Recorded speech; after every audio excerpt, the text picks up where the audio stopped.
You really think you have a chance against us, Mr. Cowboy? Hey, motherfucker, what you like to do? Oh, I don't know. Play chess, screw. Well, let's play chess. They give off to Jonathan Taylor. Jump cutting his way close to the goal line. He's in there. Touchdown! I-N-D-Y. Jonathan Taylor. Wheeler finds Quan from the logo. Here's Halliburton into the front court. Mishandled it, but gets a shot. Hits it!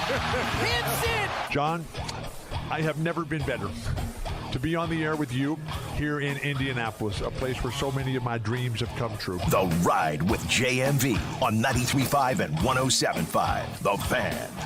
And I don't know if the Inside the AAA Membership Lounge video will do it justice, but we're in OPT's, the legendary Old Pros table. We're in Broadripple. This is a Tavern tour stop with Heaven Hill Distillery. And holy hell, it has felt like, honestly, it's been forever since we've done one of these. It's felt like it's been forever since we have been here.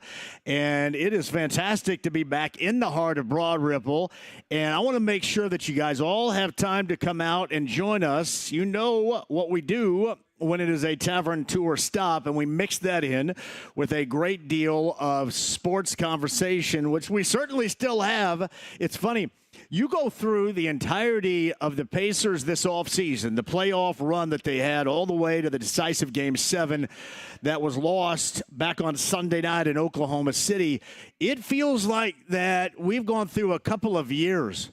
You add on that, 2-month period, whatever it was, it's times 2, times 4, times 6 since we've actually been starting on, once again, what we normally do.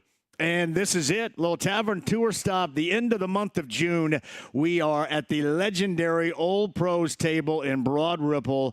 I know, there you go. Thank you very much over there, everybody. We got to have a yell, and it's me, and you hear that voice to my right. You'll hear other voices over the course of the afternoon. He is fresh back from Mexico, doing things in Mexico that only Britt Halverson of Heaven Hill Distillery might do while in Mexico. Welcome back, partner. You okay? Hola, senor. ¿Cómo está, güey? Hell yeah. How long were you well. in Mexico? 6 days. Nice little 6-day jaunt. Did you get a chance to watch the Pacers while in Mexico? Do they have that? We did. It was kind of a little tough. We were at this bougie place and didn't have really a sports bar there. Not bougie, brother. It's amazing what some dinero will do for you yes, to it get the will. game on with sound. So we made that happen, and unfortunately, it wasn't the great start, but we all know what happened and how it turned out. So we were really looking forward to be able to celebrate. We had a lot of Pacer love going on down there. So we had a bunch of Heaven Hill folks down there. It was kind of a family incentive trip, and was fortunate enough to go. And we got to watch the game. And again, family incentive. Is that like incentive on having a family, a good family, a big family? It's incentive just to bring, a family in general? To bring your kids, bring your family. And it's something that my girls absolutely love to go to. But unfortunately, Lisa and Sierra, it was the exact same timeline, have been in Orlando. They just got back early this morning like myself. Volleyball action going on volleyball action down there. They ended up getting 5th in the country in 17-1 opens in the gold bracket. So they did some good action, but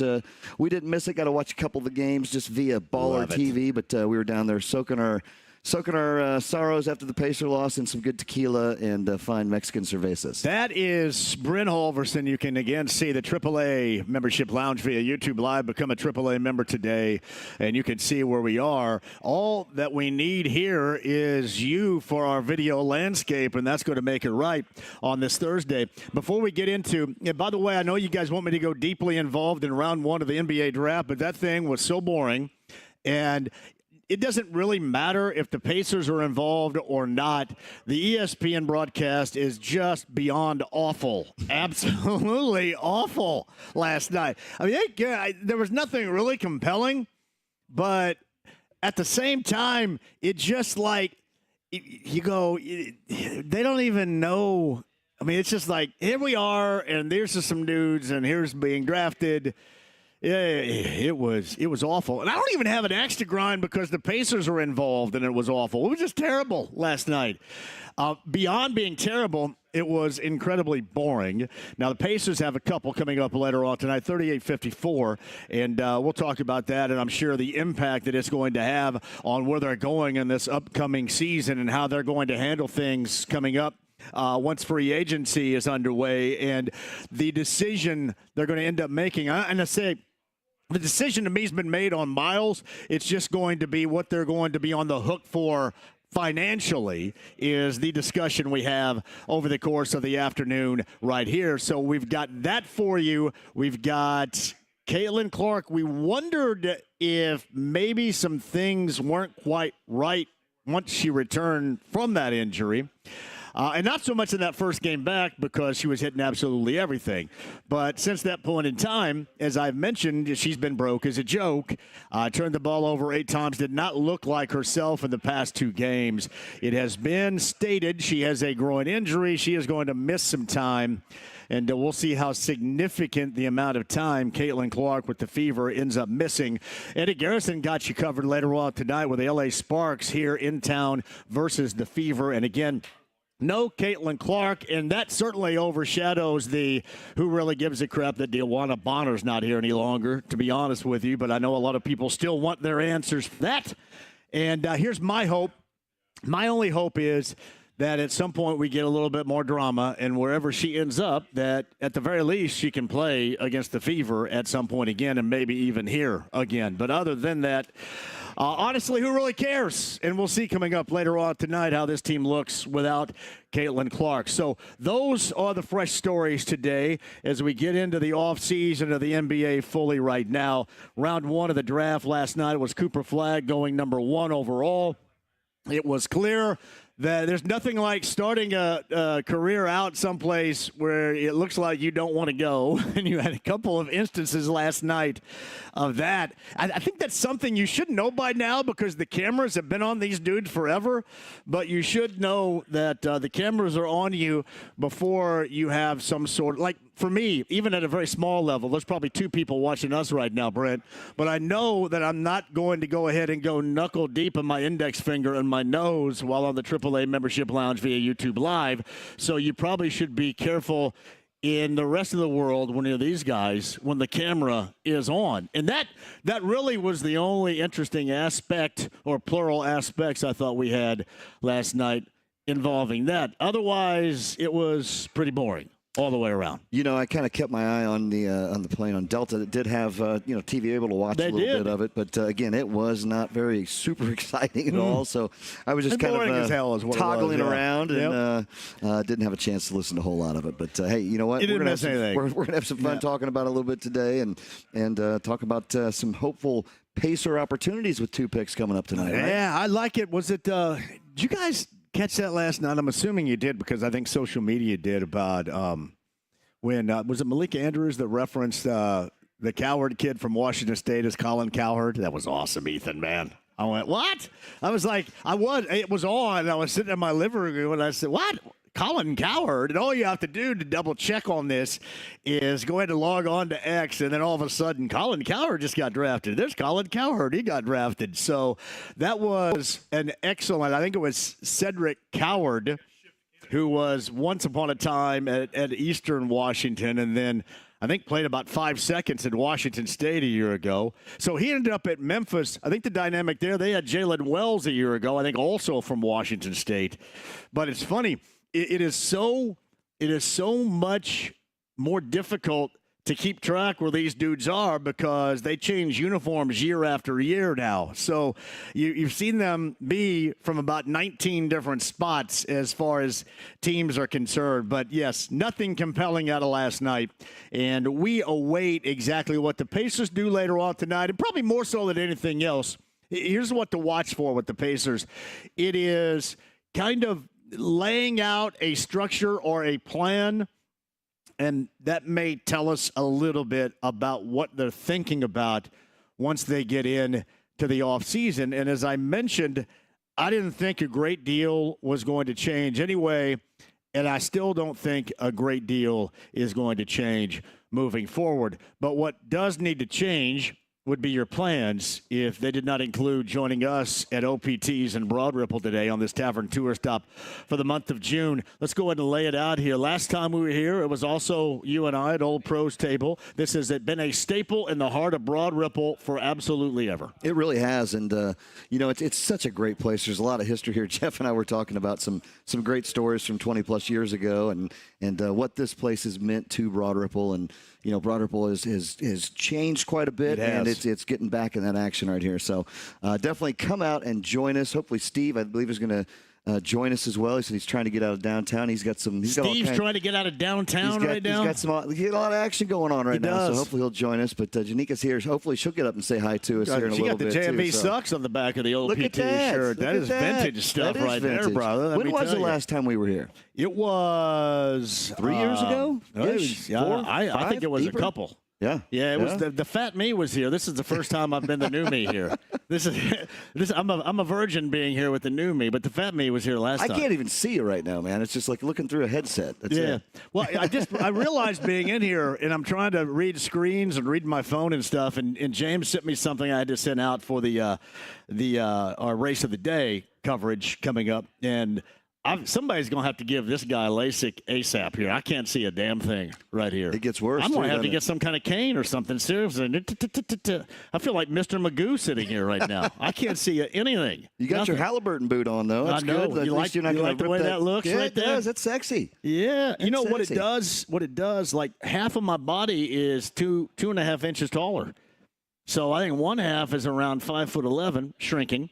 The other half is about 6'1.5", I think, right now. Watch out now. So I'm telling you. You might get two boots I may before get too two long, boots huh? on here.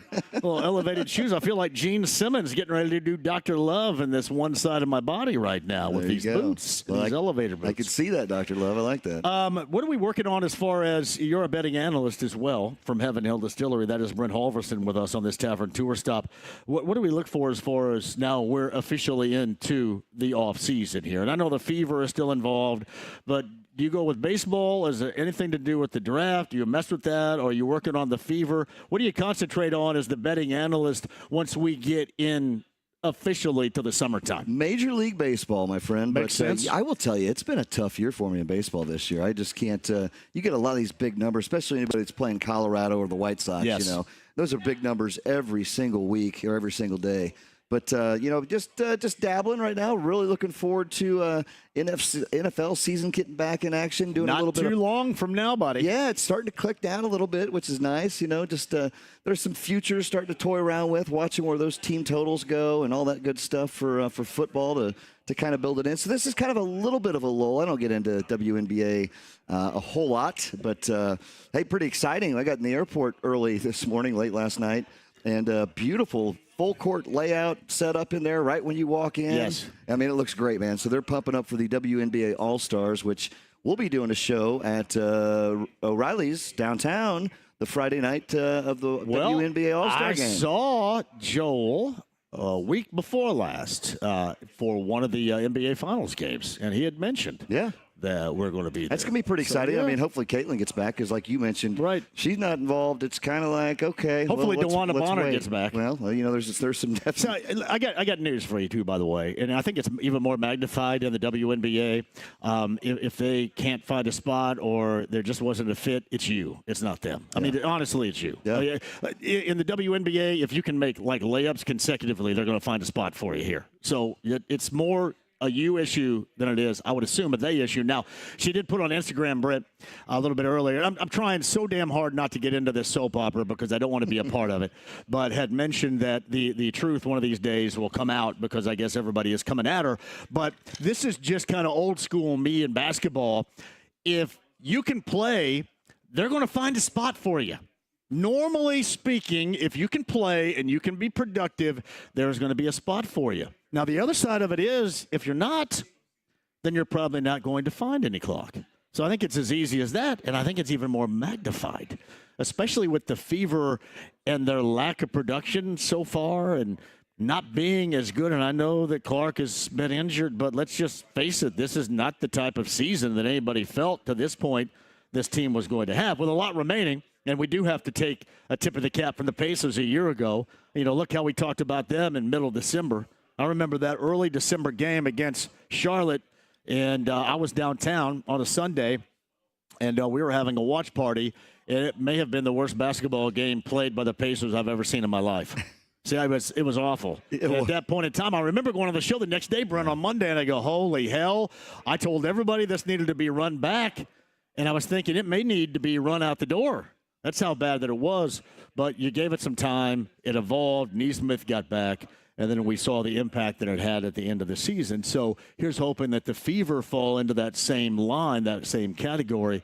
But, yeah, so far, not so good in terms of the expectations. Well, and, you mentioned it earlier. When Caitlin Clark's not there, she has brought all the spotlight to the WNBA. It's why we're talking about it. And, she never was injured throughout college at all, and nothing last year.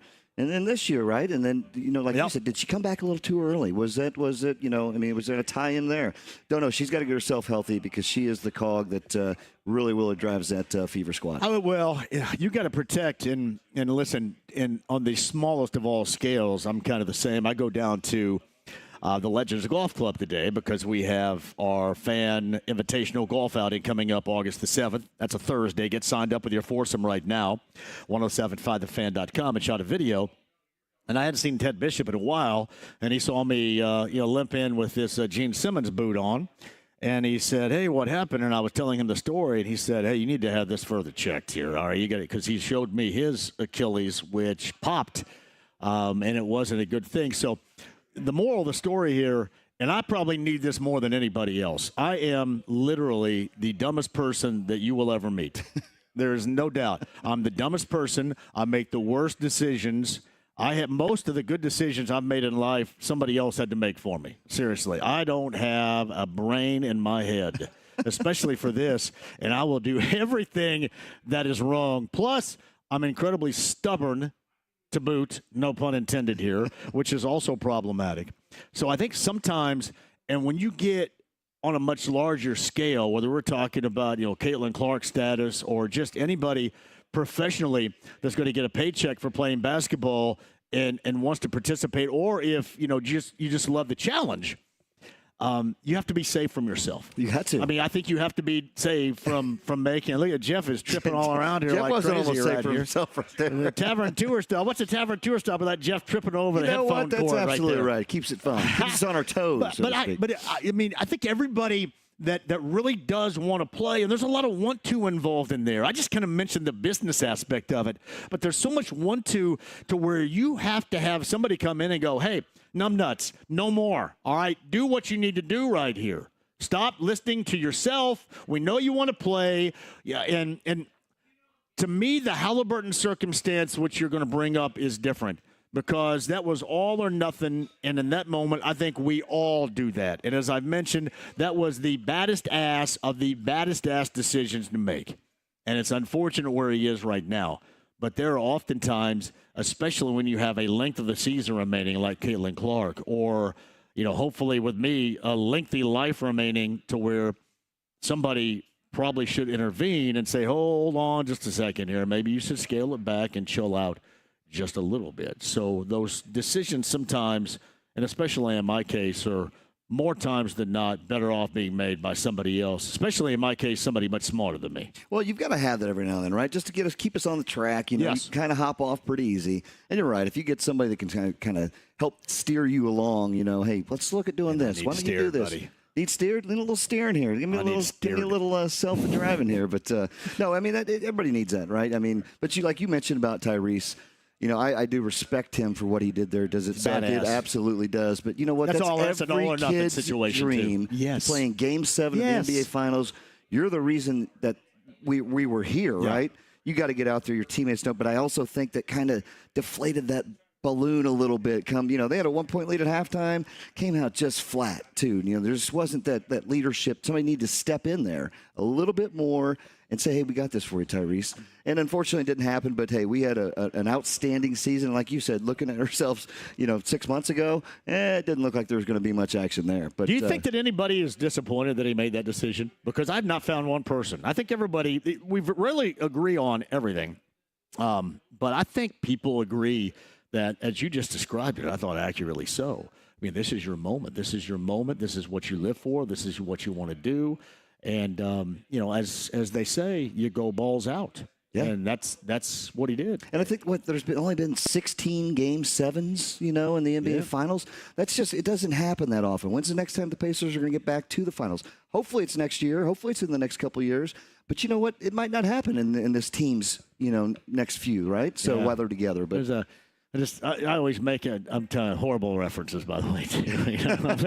I just always do horrible reference. I apologize, honestly, always for making my reference. All right, Tavern Tour Stop, OPTs. I think Matt Taylor's going to be on here. Hey, James, has Matt Taylor been on every show today? Yes, he has. Matt Taylor's been on every show. Are we discussing the schedule now for training camp, correct? Yep, that's correct. All right. I'll be honest with you. I want training camp to stay as far away as possible for the time being. I think I need a little decompression. That's why this is such a good spot for me, Brent. I need a little OPTs decompression on a Thursday night. Nothing wrong with that, and a great place to get it. A little decompression here at Old Pro's Table. It's where it started for a lot of people many, many years ago. And again, it's called a Tavern Tour for a reason. This is one of the best places. Come on down and join us. And we got some cocktail sampling to go around in the process. I want to make sure I get the dialogue right because people get all pissy. And then I have to hear it from people. Samples. Complimentary samples is how we phrase it here. Absolutely right. It's been about a month, and I almost forgot. Complimentary samples. And it's best to get outside on a day or get out of outside on a day like this, too, because it's a little steamy out there. And it's nothing a couple cocktails and some good talk can't do. By the way, this baseball shirt, this button-down baseball shirt from Evan Williams. It's big on you. Huh? It is a small right here. Oh, my God. I said, give me the smedium, and they gave me the smedium. I love the smedium. Wow. Well, are my arms looking bigger than this son of a gun right here? Oh, man. Yeah. It's not really good for one dude to tell another dude his arms are looking bigger on the sleeves of his shirt. I'm going to refrain from some of my lingo, but you look great, my man. You absolutely look great, brother. I'm feeling good, too. All right, I mentioned Matt Taylor. I think Chappell's going to join us a little bit later on. I don't really care who it is at this point in time, James. If you could track down somebody, I wouldn't mind to get the Clark angle and a little bit more of the Pacers' second round path, what might be thought of here going into tonight. Yeah, I know that maybe it doesn't intrigue you a great deal, but I wouldn't mind to find a little bit of something we can go off of there as far as that is concerned. Meantime, I know that Chad Buchanan had told me, we were going back and forth the other day via text. He told me that once the draft is complete, he'll come on. I don't know if that means tomorrow. We'll try to do that coming up tomorrow with the Pacers general manager, so we can come on here and just flat tell us. I'm just going to say, all right, Chad, what the hell are you guys doing in the offseason? Explain what you're doing in full detail. Let me see the blueprint here. I want to hear all about it. Let everybody know what's going on. I don't know if he'll answer it fully, but that's what we're looking for. So hopefully tomorrow for Chad. If not tomorrow, certainly as we kick off the week. I'm off on Monday, and Greg Rakestraw is in for me on Monday, but I'll be back on Tuesday, and we shall get Chad in, I'm sure, to discuss a variety of things. But right now, as Kenny Loggins famously said in 1979, this is it. This is it. It is Old Pro's Table in Broadripple. We're right in the heart of Broadripple, the legendary OPTs, Heaven Hill Distillery. It is a tavern tour stop with Brent Halverson. And one more time, complimentary samples is what we're talking about here. Come on down. It's nice to get a nice cold cocktail to take some of this warmth outside. We'll keep it nice and chill in here. Then you can sign, well, I would have you sign my boot, but Mike Landis, who that loaned this to me, may not want me to have people sign this boot. So, yes, that's, by the way, I feel good. This is the Max Landis. So somebody that tore their Achilles actually plays professionally in Portugal has worn this before me. So I got a quick question. I feel pretty good for you. about it, yes. Low tops. Was talking to a guy in the pool the other day about the low tops. Do we want to get into low tops? We should get into low tops. Should, I know we got a break coming up. I have an infatuation with low tops right now, and I have no idea why, and I kind of blame them a little bit. And you got to look back. Yeah. Kobe started this trend years back, right? If you look back in the days, we wore Jordans all the time, right? Yes. Or whatever was going Boots. on. I mean, those big shoes, big to high tops. Those Barclays from Nike in 92 or 93 were like Timberland boots. And I wore. You didn't see any of these Achilles tears like that's been happening. And we had 4 this year with some big guys: Tatum, Lillard, Halliburton, and there's somebody else too. There was a 4th one. Tatum was there too. I mean, it all happened. They were all number zero, by the way, which is kind of odd. But it's the shoes, right? Like, is that a thing, John? Is that a thing? Let's send out the bat signal, James, as we go to break here. Any of my orthopedic surgeon friends that are out there, because this has been brought up to me more than Brent, and I actually brought it up the other day. I'm kind of curious because I have fallen in love with wearing low tops as well. And I kind of wonder if you still play basketball or you're playing basketball with low tops, is there any connection between it? So, you orthopedic surgeons out there, this is your time. Well, maybe Dr. Robertson is out there who has been consulting me a little bit. I wouldn't mind for somebody to call the show and tell me. Just fill me in because it could be completely bullcrap. But I am kind of curious. I had several conversations about it, so I'd love to hear it too. Love to hear it too. 239-1070 is the number. The email address is jmv@1075thefan.com. Inside the AAA Membership Lounge via YouTube Live. It is the stream and the app. It is OPT's Tavern Tour Stop on a Thursday, the month of June. Brent, John, you, Old Pros Table at 93.5 and 107.5 The Fan.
Ride with JMV. Sportos, motorheads, geeks, sluts, bloods, wastoids, dweebies, they all adore him.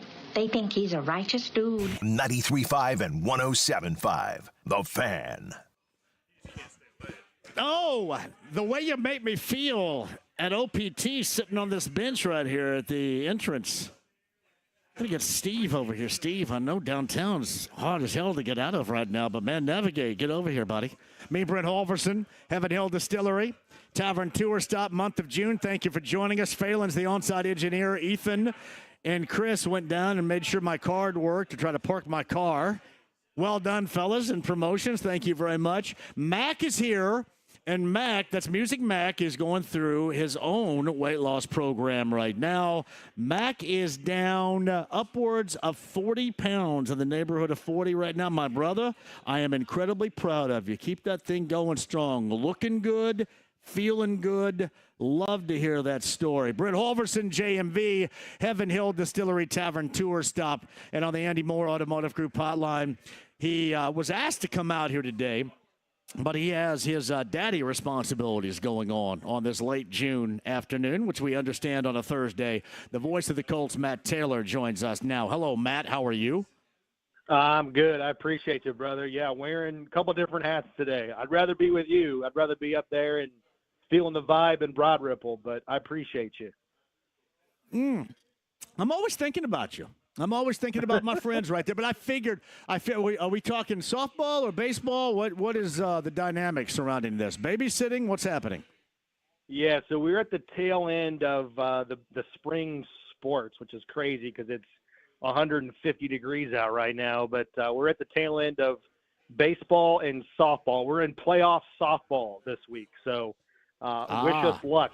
Yeah, we got to – next one you lose, you're done. So that's what we're trying. We're trying to get to the championship game on Saturday. Where is this softball league? This is down in your neck of the woods. This is the Lassie League, right off of Morgantown. The Lassie League. Oh, the Lassie League. Man, you know what? I love the Lassie League. I'm ready. Yeah, give me another one, please. Thank you, Jeff. I love the Lassie League because it's the only place you can go when you pass by it that you kind of cross your fingers and hope you don't end up getting T-boned by somebody coming out of there. Well, there's that, and then on the weekends when they have the travel ball, they have I think it's Center Grove North Middle School right next to it. That looks like an IU football tailgate with RVs and tents and grills, It absolutely does. I remember when Lainey played over there, when she still played softball, she played with I think she and Josh Corbeil, who was the trainer of the Pacers' daughter, played on the same team, so we got to know them a little bit back then. It is a fantastic league, and it's yet another reason why on the south side so many of these teams, especially CG, are so good, because there's quality development leading up to, once you get older and get into high school. So you can see that certainly throughout CG and Johnson County in that area for sure.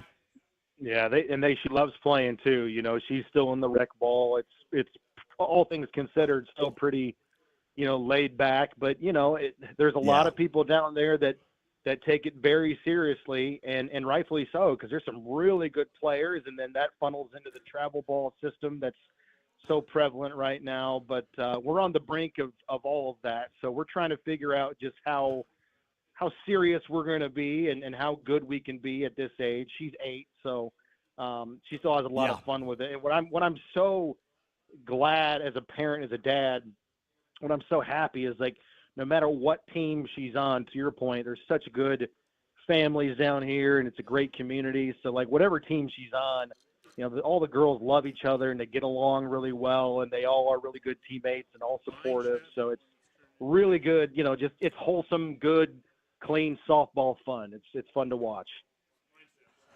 Yeah, it is. It's funny. I was hardcore with Lainey when she was younger, and now I just kind of let her handle it all because that's what she wants. She doesn't want Dad to intervene or stick his nose in there.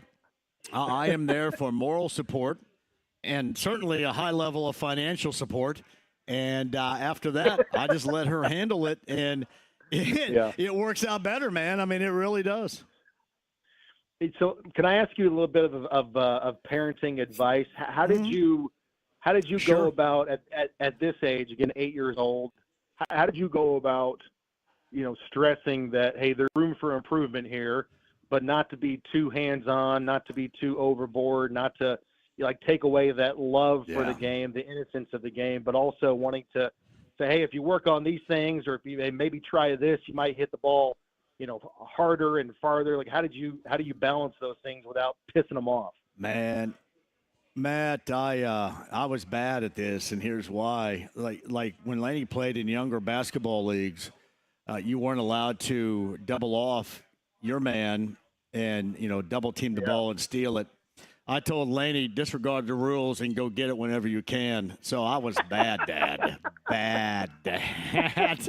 Now Brent has had to, I said, I don't care. Go get the ball. It's out there for a reason. Go get the ball. And that didn't lead to good things right there. But Brent has volleyball girls that are high level in Mount Vernon, Brent. You know a little bit about this. Well, I do. And, Matt, I'll tell you, I'll go back to, my girls started in softball, and they played highly competitive travel ball, and it all started at 8 years old, my friend. So you're on that cusp of what's getting ready to happen. And I'll tell you this. So we found ourselves, before we even really knew what this travel ball really entailed, we found ourselves, Sierra was on the number 1 team in the state. And so they started playing elsewhere. And we were in Tennessee, Michigan, Ohio. Before we know it, we're in Florida. We are all over the place. And it was every weekend. I'm like, how is this happening? They're 8 years old, right? And you ask a good question, because I used to coach. And I had to step away from coaching, because here's what I found out. When I would tell my daughter something, trying to help her out, right, and she would just get, Dad, no, you don't know, whatever. But if another coach, or if John or you were to say something, that the respect that they had for what they told them, that's where I found, okay, I want to enjoy this again. I'm going to step back. I'm going to watch as a parent on the side and let these coaches do their job. And for me, that was the best thing possible, because, again, you find yourself playing with a good group, a great coach, a great group of girls. They're going to elevate themselves. And what these girls were doing out there was exactly that. And even though the things that I had told her, the coach was saying the same thing, it didn't sink in until it came from somebody else. And that was from the coach of the team that wasn't your dad. So I would tell you to kind of let the coaches do their thing and work with her on that. And it might even be something that you have told her in the past, and just say, hey, coach said this, we're going to work on this, And it is pretty exciting. It is fun to watch, though. And you mentioned it, man. There's a lot of great, we have some great memories. My girls played travel softball up until 15 years old, and then they kind of went one sport, and it's volleyball now. But it's the same thing, We're all my oldest just got back from Orlando and a volleyball tournament down there. So it is the great thing about it, though, my friend, is it is all about getting these kids out in a great environment.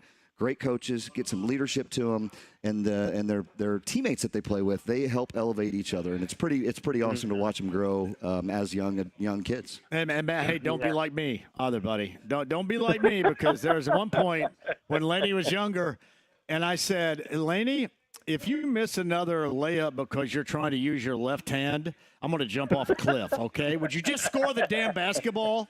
I don't give a damn how it goes in. You can kick it in the goal. I don't care, all right? I don't give a damn about seeing your left hand. Just make sure it goes through, or I'm going to jump off this cliff. So, just don't be like me. But you know what? I've matured. I'm all grown up now. I just kind of chill out, let everybody else handle it. And I am moral and financial supportive dad. That's me. That's it. You're the GM, right? You're the big picture guy. I like that. But it's hard. She played basketball too. But you're right. These girls are just dribbling right in front of them. But it's hard to tell them, hey, you can't steal the ball, you can't double team. And there was a point where her team was up, big in the second half, and they weren't allowed to score anymore. It's hard to tell them those things when they're trying to learn the game, and the intensity and the hustle, and just the concept of playing hard. So it's a delicate balance right now, but all things considered, I think I'm a pretty low-key, chill, hands-off dad. But she's got great coaches down there, and Brett, you're exactly right. I think the light bulb goes off a little bit brighter when they're telling her things compared to me, but I'm there just sort of reinforce and try to get better on our own and just see how we can improve, from one season to the next. But it's fun to watch. It is great. It is great fun to watch, and again, we're just dad. We're just dad who doesn't know anything, right? And like John said, it's more the moral support and the financial backing. Yeah, what do you know? I'm You going to don't go know jump anything. off this cliff if you miss another damn layup. I know what I'm going to do here. I know, yeah. So, no. Hey, now, do you think, Matt, that Shane Steichen goes through the same stuff in his mind and the thought process with the quarterback position here? At all? Going, hey, I know all right, could you just make this play or that play? Oh, I know he does with his kids because we're the same age, Shane Steichen and I. So I know he's got little kids. So if he's anything like me at the age that we're at, I'm sure he has these, come on, like the thing is, like, they don't know what they don't know right at that age. But as it relates to the Colts, yeah, I'm sure he had some, gray hair moments the last 2 years. How could you not, with how close the Colts been, especially in 2023 when they were a 4th and 2 away from not only making the playoffs, but winning the division and hosting a playoff game. So that's pretty much the tail of the tape for the Colts, right? I mean, they've missed the playoffs 4 straight years, and out of those 4 years, they've won at least 8 games in 3 of them. So whatever you want to say, that's the definition of NFL purgatory, or right there in the cusp, or that gray area, whatever. I mean, that's right where they're trying to, set a course off tangentially, if you will. So it's a big year, big year for the quarterback, big year for the offense, and trying to put it all together with this quarterback battle that I'm sure is going to resume in earnest at the start of training camp when Anthony Richardson hopefully can come back and hit the ground running. Hey, Matt, we got to go quickly here, but go ahead and run down what you know about the training camp schedule. Yeah, so the schedule is out. So check it out right now, Colts.com/camp, for all the details on training camp. So it's out in first practice is going to be Wednesday, July 23rd. By the way, everything happening again at pristine Graham Park up in Westfield. There's going to be 13 open practices, 7, prime time dates, if you will, between nighttime practices or evening practices and weekend sessions, and also the first ever night practice up at Graham Park, full-blown night practice, 8 to 10 on Thursday, July 31st. So that's going to be completely new this year, and it's going to be awesome. I think it's going to be well attended, and I think it's going to become, hopefully it's a success and become a training camp staple. And then that joint practice with the Green Bay Packers, that's going to wrap up training camp Wednesday, August 14th. That's from 3 to 5. Those tickets are always going to go very quickly because it's a joint practice session, but also a marquee opponent in the Packers. So 2 joint practices this year, 1 on the road with the Ravens, 1 at home, if you will, against the Packers. Great opportunity for the Colts to, sort of sharpen their skills against 2 teams last year who made the playoffs. So again, Colts.com/camp is the place to go for all the details, but 13 practices.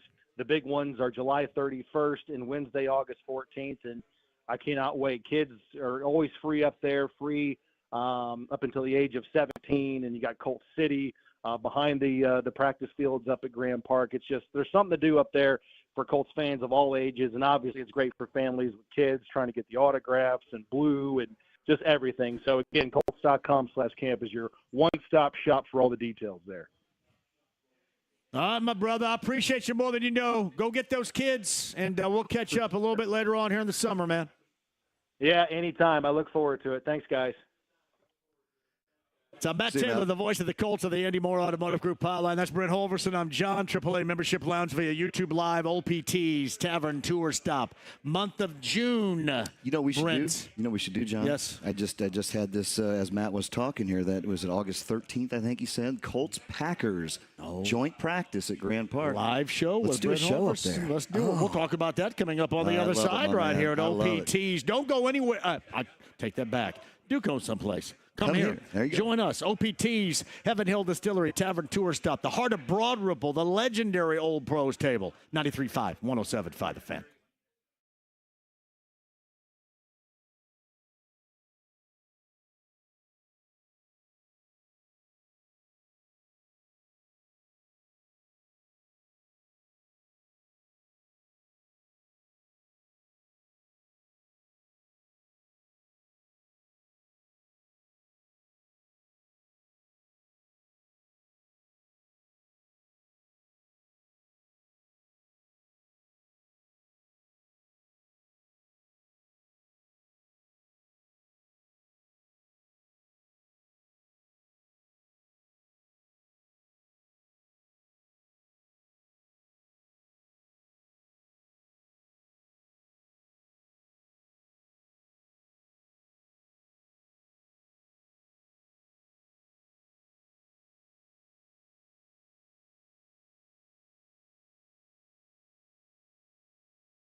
Boy, Ploy. 93.5 and 107.5. The Fan. Got around two with the Pacers selecting coming up later on tonight. The NBA draft. I don't know if that's going to tell us anything, but we'll try to guess if it does tell us anything with Bananarama on B1057. No, I had to hit the post. It felt like I was on Saturday Night James there for a moment. OPTs, we are in Broadripple today. Matt Taylor, voice of the Colts, the training camp schedule unleashed by the Colts a little bit earlier today.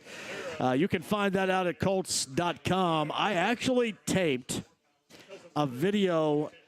Are you signed up for our golf outing yet? And if you're not, what in the hell are you doing? You know how much fun that is going to be? August the 7th, that's on a Thursday. Legends in Franklin. We're going to hang out with Ted Bishop.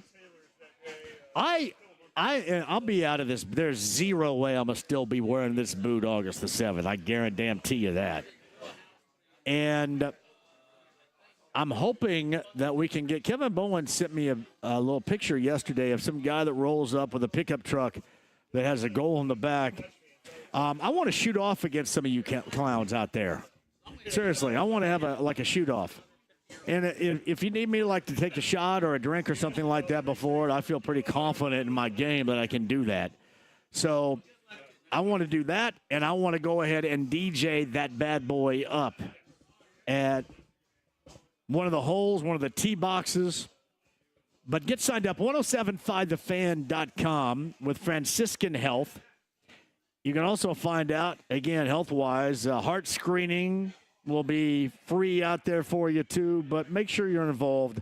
We will all be there having a blast on August the 7th. So get signed up today, 1075thefan.com. And then thank me later from, you're the deepest portion of your heart, one of the more hellaciously awesome days you will ever have, I promise you, with us. Cubs and Cardinals this afternoon in baseball in St. Louis. Brent Halverson, OPTs with me, JMV. A Tavern tour stop with Heaven Hill Distillery. I'm just lobbing it to you right there. Hi, John. Welcome back. Welcome back. Sorry, that wasn't even a form of a question either. So it was just I should have said in a form of a question. By the way, Fever later on tonight at the LA Sparks and no Caitlin Clark. That's not good.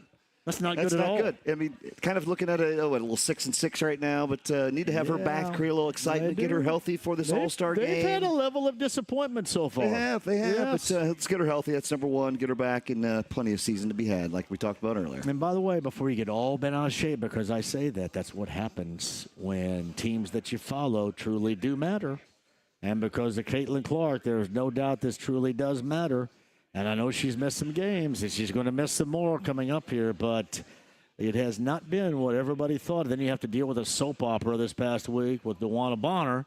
It's not been what anybody thought so far, has it, Brent? Come on now. Truth be told. You know, that's the thing. There's a lot of soap opera going on right now. Everybody's battling out, and then you get this. So, hey, it's part of the game. We'll get through it. Let's get some W's and get Caitlin healthy again. All right, let's take a break and come back. Tell everybody what they're going to get when they get here at OPTs, Brent. Hey, you're going to get one of the oldest, coolest bars, Old Pros Table here in Broadripple, now owned by Mr. Steve Wentland, who's got a lot of good things going on down there. He's going to join us here shortly. You better. Talk a little history about OPTs, what he's got going on. He's got some other side projects going.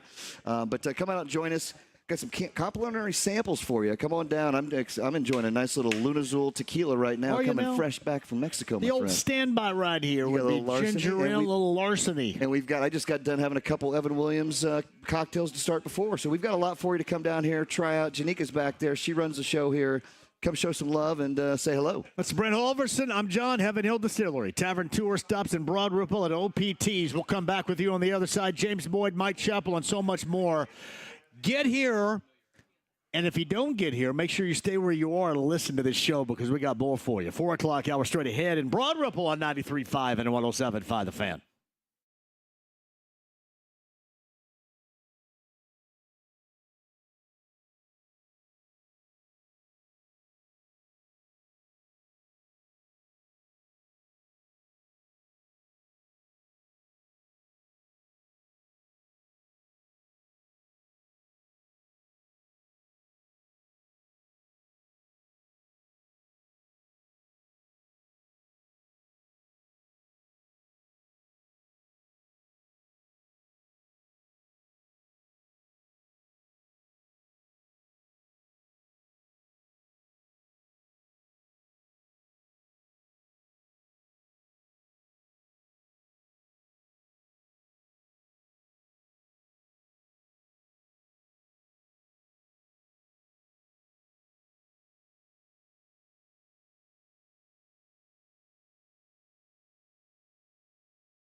Could be. I'm your white knight. 93.5 and 107.5. The Fan.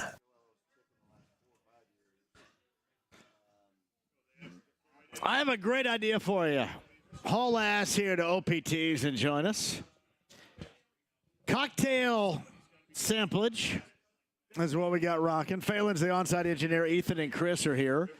Jeff is here as well. It is our guy Brent Halverson of Heaven Hill Distillery, our betting analyst as well. We're not too far away from firing up a little football betting, are we, on a Thursday? Not at all. I cannot wait. No, it's right now. You just got to kind of see how the all these different balls are dropping. Right? When we got a lot. I always worry about the balls. You got to worry about the balls dropping. Always. John. I'm concerned. Later in age, never mind. We'll talk more about that in depth. But I'm trying to turn back the clock right now, buddy. You are, yes, my friend. Well, you're looking good. You might as get that boot off here. And hey, let's go back real quick to talk about your shoes. Did we get any updates from anyone? If that's kind of a real thing yet? The shoe, I have orthopedic surgery. Here's what we did. We haven't had time to go to yet.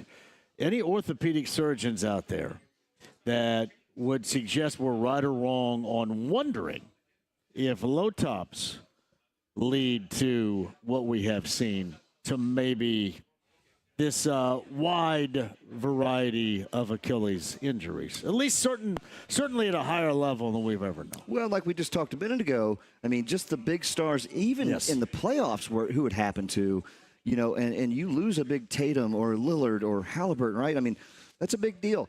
And the logic, after, again, I was talking with a gentleman over several tequilas, and we kind of talked about that a lot. And I said, I thought really a whole lot about that, but I never wore, when I played basketball, it was always high tops. Always high tops. And nowadays, now I'm wearing them low tops. Everybody's low tops for the mobility, which I get, but does it take away from that protection, and would that make a difference? I'm really curious. We need a professional opinion. We have time at the 4 o'clock hour for somebody's professional opinion. Let's see if we can't get that, because I would love to put a little pencil to paper on that one, John. See how it comes out. OPTs and Broadripple, Brent, John, Heaven Hill Distillery Tavern Tour Stop, month of June. Join us here on the Andy Moore Automotive Group hotline.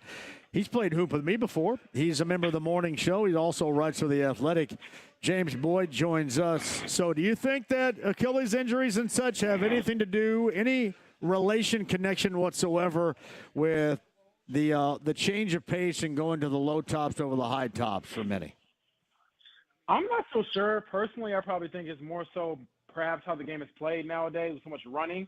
If you look at, I was watching highlights from the 04 finals earlier today, and the spacing in those finals compared to these is just incredible to me.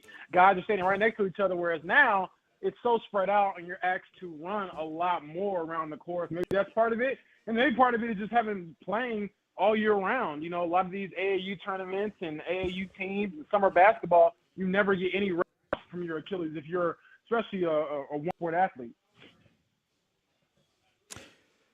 Yeah, I mean, I think there's probably a little bit, James, of anything. I don't think anything is absolutely outrageous at this point in describing it. But, yeah, overuse, the pace and all that, it plays a significant role, no doubt.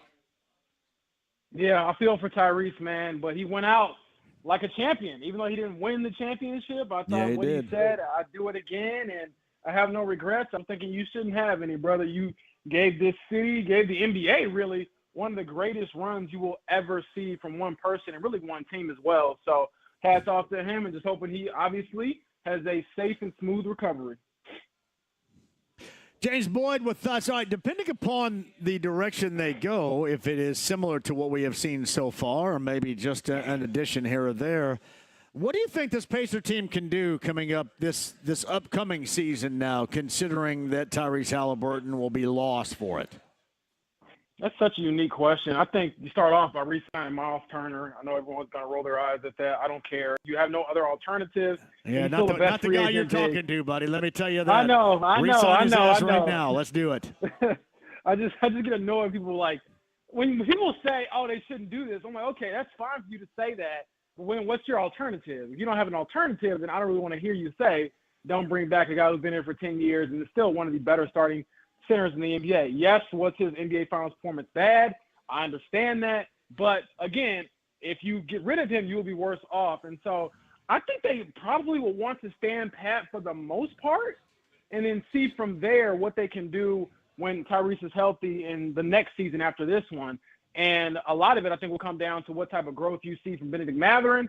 I don't know if they, Kevin threw the question at me, I believe this morning or yesterday, hey, would you extend Mathurin this offseason? I probably wouldn't, just to see what he does with an increased role and what type of growth he makes. But for the most part, man, I don't see any other option other than to try to stand pat as much as you can, perhaps fill in a couple of different deficiencies here and there with perhaps some ends of bench guys. But your core, I think you keep it the same, and you hope that Tyre's ready to rock here in 2 years.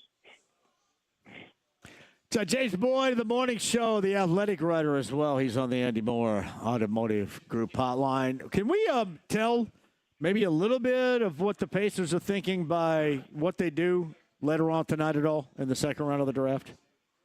I think so, but I think it also pertains to their immediate future. Like if they draft a point guard at 38 or a center at 38, they might tell you what they view as the more dire position for them going forward. And again, like I said, if they draft a center, for those out there hating on Miles Turner, no, that does not mean they're moving on from Miles Turner. But that, to me, is probably the biggest thing. Big picture-wise, I don't think we'll see a lot of those decisions, or at least some of that stuff get revealed tonight. Yeah, I would agree with you on that. I just happen to think that what we see is a lot of what we're going to see again next year, right? And I'm assuming Isaiah Jackson's going to be back in the fold in some form or fashion, right? Yeah, I would try to target bringing him back. He was your former first-round pick. I think he still has tremendous upside, especially if he's healthy enough to come back from the Achilles. You want to see where he is in that regard. But, they really missed having his presence and that lob threat ability to get off the floor, block shots, all those things. So he should be in the mix for sure. And, again, I don't know what other alternative path you have. People are saying, oh, you shouldn't go into the luxury tax. You shouldn't do this, shouldn't do that. Well, first of all, it ain't my money. I'm thinking spend it if you're rich. But then, two, you want to at least give Tyrese, I think, that confidence, JMV, to say, hey, do we believe you're going to get back here and give us another shot? If you let Miles walk, for example, if you don't pay certain guys if you blow it up, what does that tell to your star player who just gave everything to get you to Game 7 of the finals? James, we talked, and I know I did. I'm kind of using mine as a basis right now for this question or this point I'm making. All season long about this team and this team that, and they're a team, they're a real team. So how ridiculous would it be if all of a sudden, and I know it's a significant piece, don't get me wrong, I'm not at all understating that, but now you don't believe in the team any longer, the team that you built? To me, that would be ridiculous, and I think anybody that wants to blow this up in any form right now, to wait on Halliburton for a year, it's ridiculous and just a non-believer in what has been put into place here in general up until this point. Yeah, I think a lot of it has to do with just perhaps the immediate effect of what's happening. It's hard to see like the light at the end of the tunnel. I'll be the first to say, I said it on the Fan Morning Show when Kevin asked me, I said, man, I do think that this title window has closed. That's me as a fan or as a basketball, analyst or whatever you want to call it, because of how hard it is to get to the finals, get to a Game 7, and knowing you're going to miss a year with this group. I'm not saying they'll never make it back or never have another chance with Tyrese Halliburton, but I do think if you're asking me, hey, 2 to 3 years, this window, I do think it's perhaps closed because of the recovery for Tyrese. You don't know what he's going to be right away when he comes back. It takes a little bit longer than just the calendar year to get back to your full self. What does that mean? However, you can't be telling Tyrese that. You can't be telling your team that. I think if you have to have some sort of defiance to say, yes, this happened to us. We're not going to, just wilt under the pressure of the unknown and blow it all up and really take that opportunity away from us before we see for ourselves for sure, hey, it isn't working. I think you run it back and you hope for the best in Tyrese's recovery and you try to pick up where you left off. But to be honest, man, 2 years in the NBA is a long time for things to change. He is James Boyd, the morning show. The Athletic is on the Andy Moore Automotive Group hotline. So the latest injury to Caitlin Clark, is this going to be long-lasting at all? What do you think as far as the day-to-day description that we got earlier today from Stephanie White? Yeah, when we got that from Stephanie, I thought that obviously she will not play tonight, which they already announced, but they have another game tomorrow, I believe, in Dallas. I wouldn't expect her to play in that one either, considering the nature of a groin injury. I mean, all of us who have played basketball pulled our groin at some point, and, that's one of those things where you can't really play through it. You kind of have to wait for it to get better. It really feels like a twist of the knife, man. It's like, okay, the basketball guys got to start, showing Indy some love again after the Halliburton injury. I guess you're thankful that hers is not a very serious or long-term thing, but I think it's better right now, again, to kind of sit her down, reset, run the offense through Aaliyah Boston, and try to just tread water until she's able to come back. But it is a little concerning that this has popped up after she's missed 5 games previously with a left quad injury. It's all been on the left side of her body. So you want to make sure that, again, you're not overcompensating or rushing yourself back. Are they disappointing so far? I would think so. Yeah, I think they're a little disappointing. I think the injury to Caitlin certainly was a factor there. I mean, you're talking about one of the most durable women's basketball players ever up until this point, where she misses the first games of her college and pro career. I think the DeWanna Bonner situation obviously is a disappointment. I mean, she put out there on social media, I think it was Instagram, nah, I'm not a quitter. Let the truth come to light, something along those lines later on. And I was thinking, whichever way you slice it, you can choose whatever you want to do with your career, but you did, in essence, kind of quit on the team. You left. You didn't get the role you wanted, so you said, I want out. That is, by definition, quitting. And I don't know if that's a bad thing or for you individually, but it is, a tough look for the team. So if you combine that with Caitlin's injury and some of the unsteady play, I think you got so far, an underwhelming season. All right, you just described it that way. What did you expect going in compared to what we have witnessed so far and what you just described as an underwhelming season? I think I expected better continuity overall. Defensively, they still haven't taken that step. I thought they played excellent defensively last night against the Storm, actually, but I think overall they haven't had some of the not last night, but the night before, with some of their defensive principles. They haven't really taken a step forward. I don't think enough in that direction. Caitlin going through a little bit of a sophomore slump injury-wise and just shooting-wise overall, perhaps with some of the injury. And then, like I said, DeWanna Bonner is supposed to be, one of your biggest free agent acquisitions in franchise history, someone who's won championships, someone who came here, she said verbatim, I came here to win a championship to get back to the finals, and she's already wanting out and kind of disrupting the team chemistry along the way. So I think those things have what made it a disappointment so far. But in fairness to the Fever, the entire WNBA, this is the longest season they've ever had in history. So if you're going to have some struggles, you probably want to have it during the season where you're playing an NBA or WNBA record 44 games. Yeah, it's going to be interesting to see how much time she misses, because I kind of put this in this perspective. Like, there was a point early December when the Pacers played on a Sunday night against Charlotte, and it was an absolute mess. It was a disaster. And then I started thinking, should I second-guess them running it back in the fashion in which they did? And we know, Neesmith comes back after the calendar year changed. They got much better. We saw what happened and what they did in the postseason. Is that the way you think you should look at a long season in terms of the Fever, or is there a little bit more to be concerned about, you think, on the board to this point? I think that's how I feel about it right now. Can you get Caitlin healthy, 100% healthy, to the point where she's feeling good again? We've seen what she's capable of doing when she's healthy, and my gosh, I tell people all the time, I've never felt this way about an athlete before, a basketball player, but I saw her play, especially this past year to start the year. I'm thinking to myself, man, this young woman here is a Hall of Famer if she stays healthy. I've never said that about anybody that early in their career. But beyond that, I think that Aaliyah Boston's taking a huge step forward. So she's somebody who can run the offense through, like I said, while Caitlin's kind of down.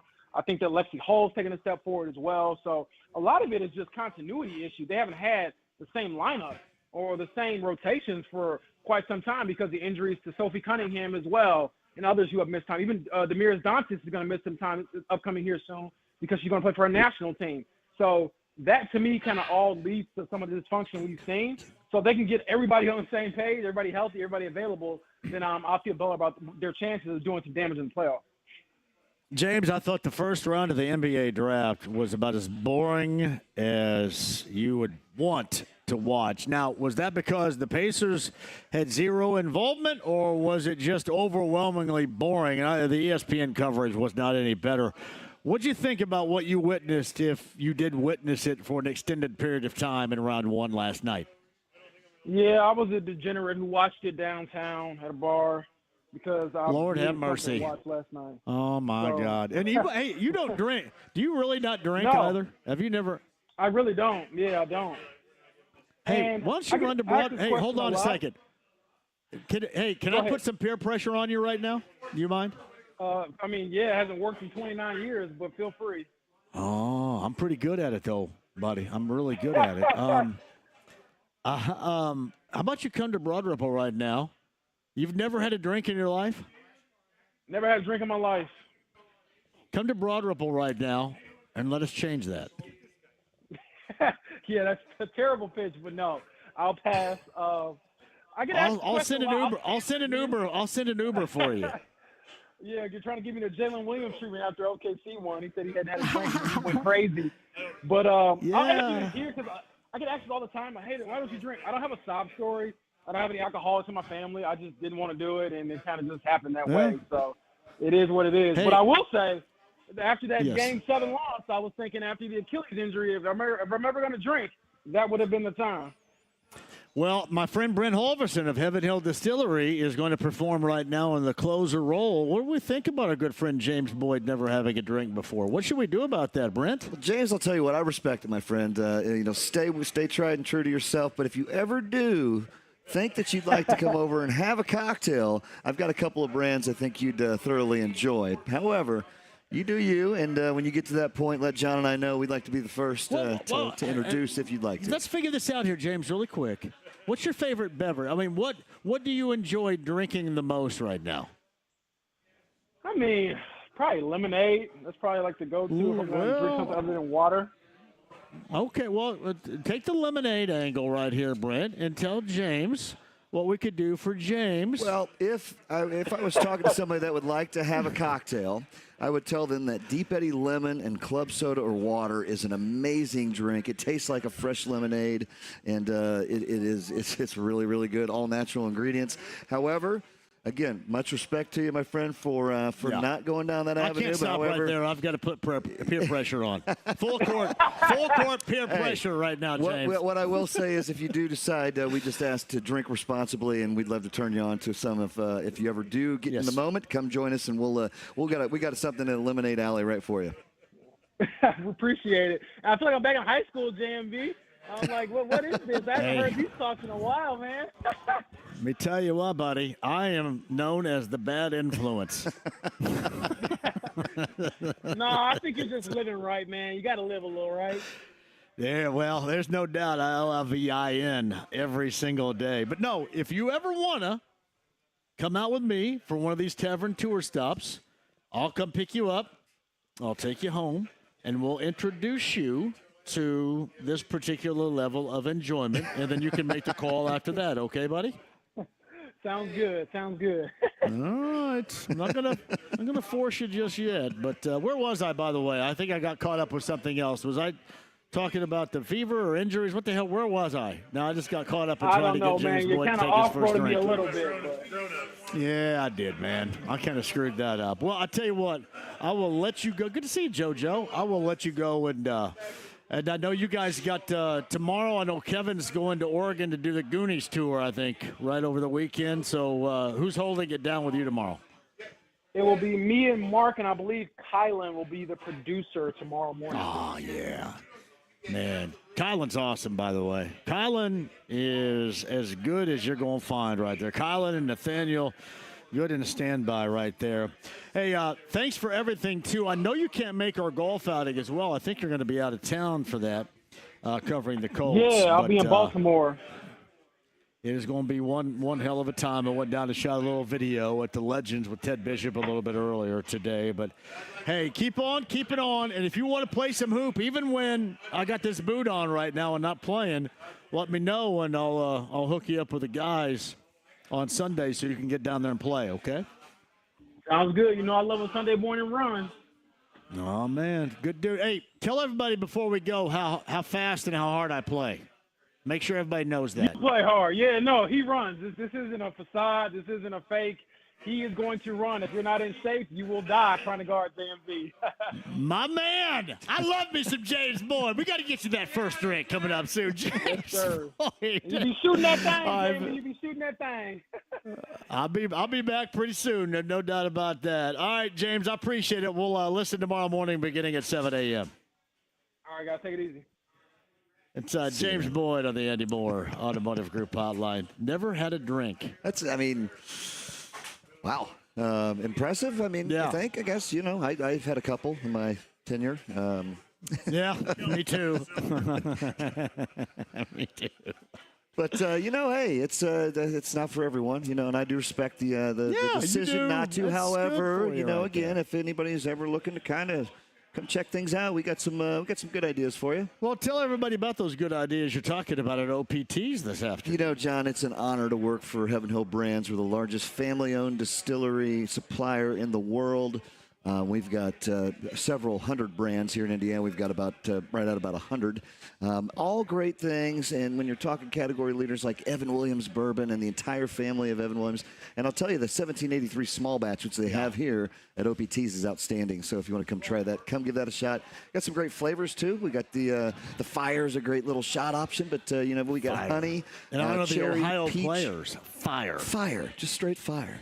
But again, just one of many. Along the lines with Elijah Craig, Larceny, one of your favorites right there. Drink a little Larceny and ginger ale. The Bottle and Bond, by the way. Bottle and Bond, the Heaven Hill Bottle and Bond 7-year-old, which I'm going to be with our good friends, Mr. Matt Colglazer and the Big Red Crew. Yes. Going down tomorrow to do a couple barrel selections, that being one of them, along with some Elijah Craig. Grass to grain, maybe little too? Grain to glass is grain an to awesome. Glass, did I get it wrong? The second option is out now. It just came out recently, so a lot of good things. And again, brands like Deep Eddy Vodka, Lunazul Tequila, list goes on and on. So there's something out there for everyone. And again, come on out here today or any one of our stops. We've got plenty coming up with our Tavern tour. We've got the WNBA All-Star game. We're doing it at O'Reilly's on the 18th as well. We got all kinds of good stuff. Then we're going to be rolling before we know, John. Yes. Our Larceny Lock Lunazul Shot Season 8, my friend. Season 8 is coming just a few months away. I am going to make it a point in my existence to see James Boyd take that first drink. You were working pretty good on him right there. I didn't know if I think I've got him, man. Because you mentioned the whole lemonade. It's almost like a lemonade shake-up that you can make. It really is. Going to the damn fair. I might have to have one because it sounds really good. Does sound today, really a good hot day like that, a little Deep Eddy lemon and club soda is a wonderful drink. All right, Brent Holverson, I'm John, and we're with OPTs today. We're in Broadripple. Heaven Hill Distillery's got us. You and I on the other side. I owe Cindy a call. Cindy's going to join us on the other side. Jerome as well. Anybody else at 239-1070. We'd love to hear from you. Mike Chappell coming up at the top of the 5 o'clock hour. The Pacers with a couple of selections of the second round of the NBA draft later on tonight. That discussion coming up too. More on Miles, more on the off-season structure of the Pacers, how they should move forward without Tyrese Halliburton. And, of course, about a month away, as we talked to Matt Taylor a little bit earlier today regarding Colts camp and what's going on up at Grand Park in Westfield for you guys to enjoy. Also coming up, don't go anywhere, OPTs, we're in Broadripple. Thank you all for joining us today. We would love to see you out here. So many great familiar faces, per usual, on a Thursday at a Tavern tour stop with 93.5 and 107.5 The Fan.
The Ride with JMV. Look up idiot in the dictionary. You know what you'll find?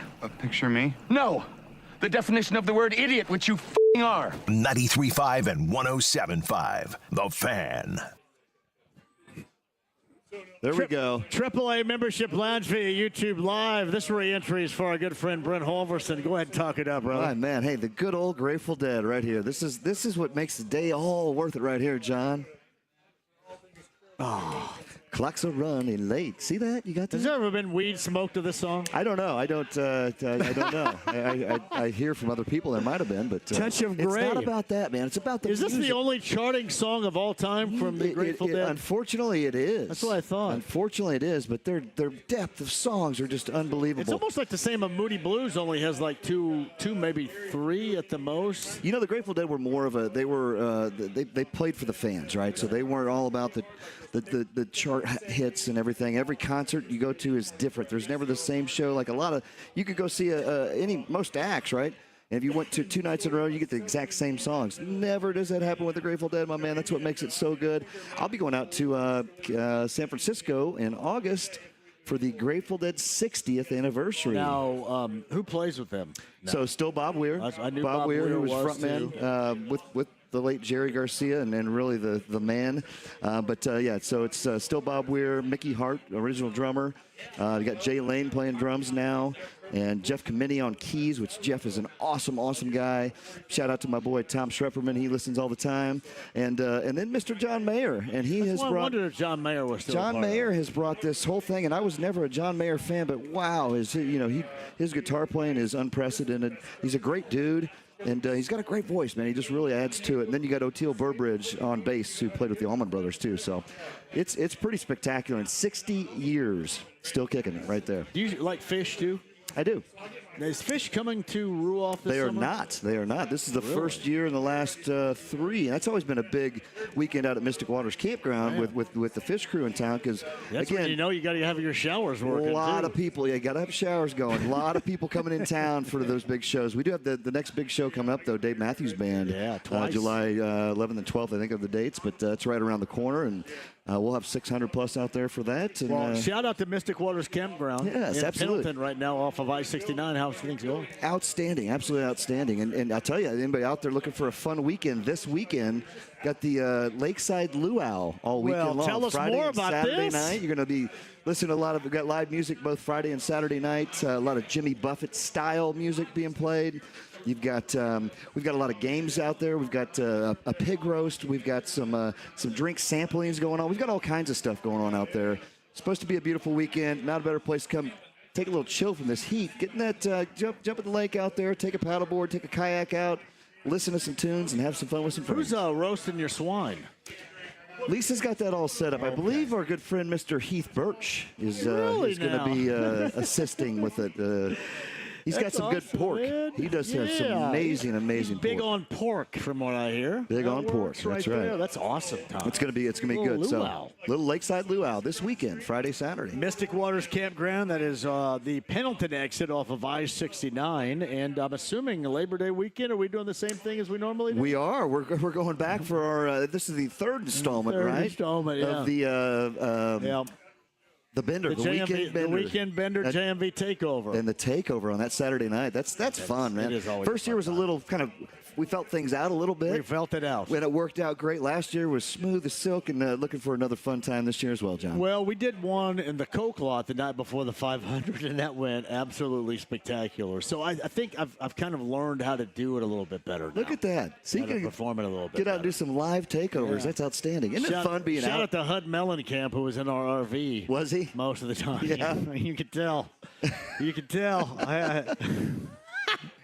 Especially at the end. One of these days, if you ever see him, I don't know if you know him or because you guys were kind of in the same business somewhat right Absolutely. here. He put together a country song for his dad that his dad absolutely hates. And when he played it for us in the RV, I can understand why his dad, it's like an X-rated country song. Is it really? Oh, man. Oh, boy. And listen, you know me, I kind of dig on all that stuff, but it was something right now. Wow. But, yeah, it was good time in the Coke lot, so that was even more learned for our third installment of the Weekend Bender at the JMV Takeover on Labor Day weekend. I'm looking forward to it, man. And that's right around the corner, too. I mean, we've got a lot of stuff just amping up, and then you know what happens all right after that? We're into Larceny Locks, Little Shots every week on location. We are. It's Brent Halverson. I'm John. We're at Old Pros Table in Broadripple with Heaven Hill Distillery. We've got time for your calls. Mike Chappell, top of the hour. No, Steve, the owner, is going to join us a little bit later on, too. 239-1070. I do owe. Go ahead and bring on Cindy here right now. Hello, Cindy. How are you? I'm great. How's it going? Great, Cindy. Thank you for the call. I'm sorry I left you on the line yesterday. What do you got, and take your time? Oh, well, we were getting ready. The second point was to talk about the shoe issue in the NBA. And, I was saying that I'm an old school girl. So to me, basketball players should be wearing high tops. And, I totally get the mobility issue, and that's, why no one probably wants to go back to high tops. But at the same time, if the NBA were to require it of all the players because they believe the science behind the protection, then, it's a no-brainer. And I don't know if you saw Adam Silver's clip last night when they asked him what he thought about all the Achilles injuries. Did you see that? I did not. What did he say? Oh, he gave some, BS answers saying that they're going to have AI and look at it, and they also think that they can look at the hours and hours of the players' footage to determine why they think it's happening. And then he mentioned youth camp. And people today were just laughing at that, like youth camp, the AI thing was funny enough, but then he brings up youth camp having something to do with the wear and tear on the calf, they think, is what they're basically alluding to. But he says they're going to look at it. They're taking it very seriously, yada, yada, yada. He gave that. I will say this, Cindy. I think what it really comes down to is how fast you play, how athletic they are now, and then how much you play. You know what I mean? I just think that this is ultimately as fast, as hard, and as often as anybody plays nowadays. It's going to happen more. It's just going to escalate. I think, and really all injuries in that capacity, it really is a form of physicality. I guess we don't view it that way. It's funny, Cindy, when I described the Pacers this season, because I know Patrick Beverley, the former NBAer on his podcast, mentioned the Pacers were the most physical team in the NBA, and it wasn't because, they muscled up or, they were physical and grabbing and grasping and pulling. It was because of their pace of play. And it's probably going to be more about that, I think, and the fact that these guys play endlessly anymore than it is going to be anything else. If there is a determining factor, I don't know what AI is going to come up with as far as any type of excuse or reason, but I think that what you're going to come up with is just the pace of play combined with just how often, how much, and the volume in which the toll it takes on the body. I mean, it's just going to be a tough game. That's the physicality of it all. Right, and I totally agree. But I also think that a solution to that, because you're not going to correct, how long they're playing. They play 80-plus games, and they play, camps and all, So you're not going to stop the player, is what I'm saying. So therefore, you have to put in a safety for them because they're going to exert themselves physically, and the only protection you can put in there is a type of equipment, and in this case it's the shoe and protecting, which will also restrict their mobility, but the restriction of that mobility will be a level playing field because everybody's going to have it, and that level playing field and just restricting their mobility will help slow down the wear and tear. And you see what I'm saying?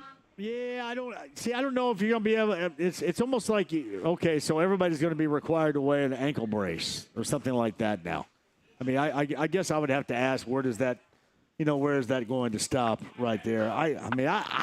Like Adam Silver, from what you described, is going to look into it, but I think that they'll end up just saying, "Hey, it's just a coincidence, right? That it's happening so much here recently to some of the top players." That's what I'm guessing right here until further notice. Yeah, I certainly wouldn't say ankle brace, but Yeah. I mean, I just think, going back to high tops is not a bad idea until they figure out a little bit more. And like I said, if they all have to wear them, then it's equal. Not to mention all the money that's going to be made by the shoe companies now if they all just come out and wear some type of high top, just to kind of. I don't know why I went to Cindy in closing here. I don't know why I went to low top either. It's weird because I'm fine with high top, but I just started rocking the lows and the reason weird. is because people stopped wearing them. So I mean, and they were worn for a reason, and I'm just saying they need to bring it back until they figure out what's really going on. And if everybody has to wear them temporarily, then it's only going to protect them. And that if they're all wearing them, then nobody can say this person has an advantage over this person. Cindy, thank you very much for the call. You call anytime. Hopefully there's some excitement. You got it, Cindy. Thank you. Last night was boring as heck in the draft. I don't think anything is going to be done, to be honest, Brent. I mean, it's just kind of, all right, this is what happens, and that's what happens when you play at that style, that pace, that often. And that's that. It is. And again, I'd like to know if there's any true studies on that, too. I mean, I think that it kind of correlates a little bit, but you're right. I mean, would you like me to do some hard target research? I would, but not right now, John. I'd like to get your calf better because I think we saw what happens when you continue to put that strain on there. That boot's going to be tough to pivot on, too, I think. It is. There's no doubt. But I am like 2.5 inches taller on my right side. Well, you know what? If you get the other one on, you might be able to really bring back the high tops there, my friend. It's Brett. I'm John. OPT's at Broadripple at Heaven Hill Distillery on the Tavern tour stop. Owner Steve after 5. Mike Chappell after 5. Harris Hoosier Park race of the day. Hey, James, do we have tickets to give away? Did I see that accurately? You may want to look at that because I think all of a sudden we may have. If we do, then that is a new development because we have not this whole week. Make sure you check that out because there may be a new development, okay? Check it out. We have Adam Sandler tickets to give away today and tomorrow. That's what I thought. When's the that? Sandman today and tomorrow to give away before the end of the show. Once upon a time, Adam Sandler was on this show. Was he really? That's when I was blackballed from ESPN during the Super Bowl. Oh, I remember that. Yeah. Then nobody could come on with me, but Sandler did. So I thought, I don't want any of you clowns anyway. Yeah, talk to the man. Yeah, he's great. He's so good. Teddy Bruschi or Adam Sandler. Let's see here. Yeah. Quick break. We'll come back. OPTs, Broadripple, Britt, John, 93.5, 107.5. The Fan.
JMV. Just an average guy with exceptional hair. 93.5 and 107.5. The Fan.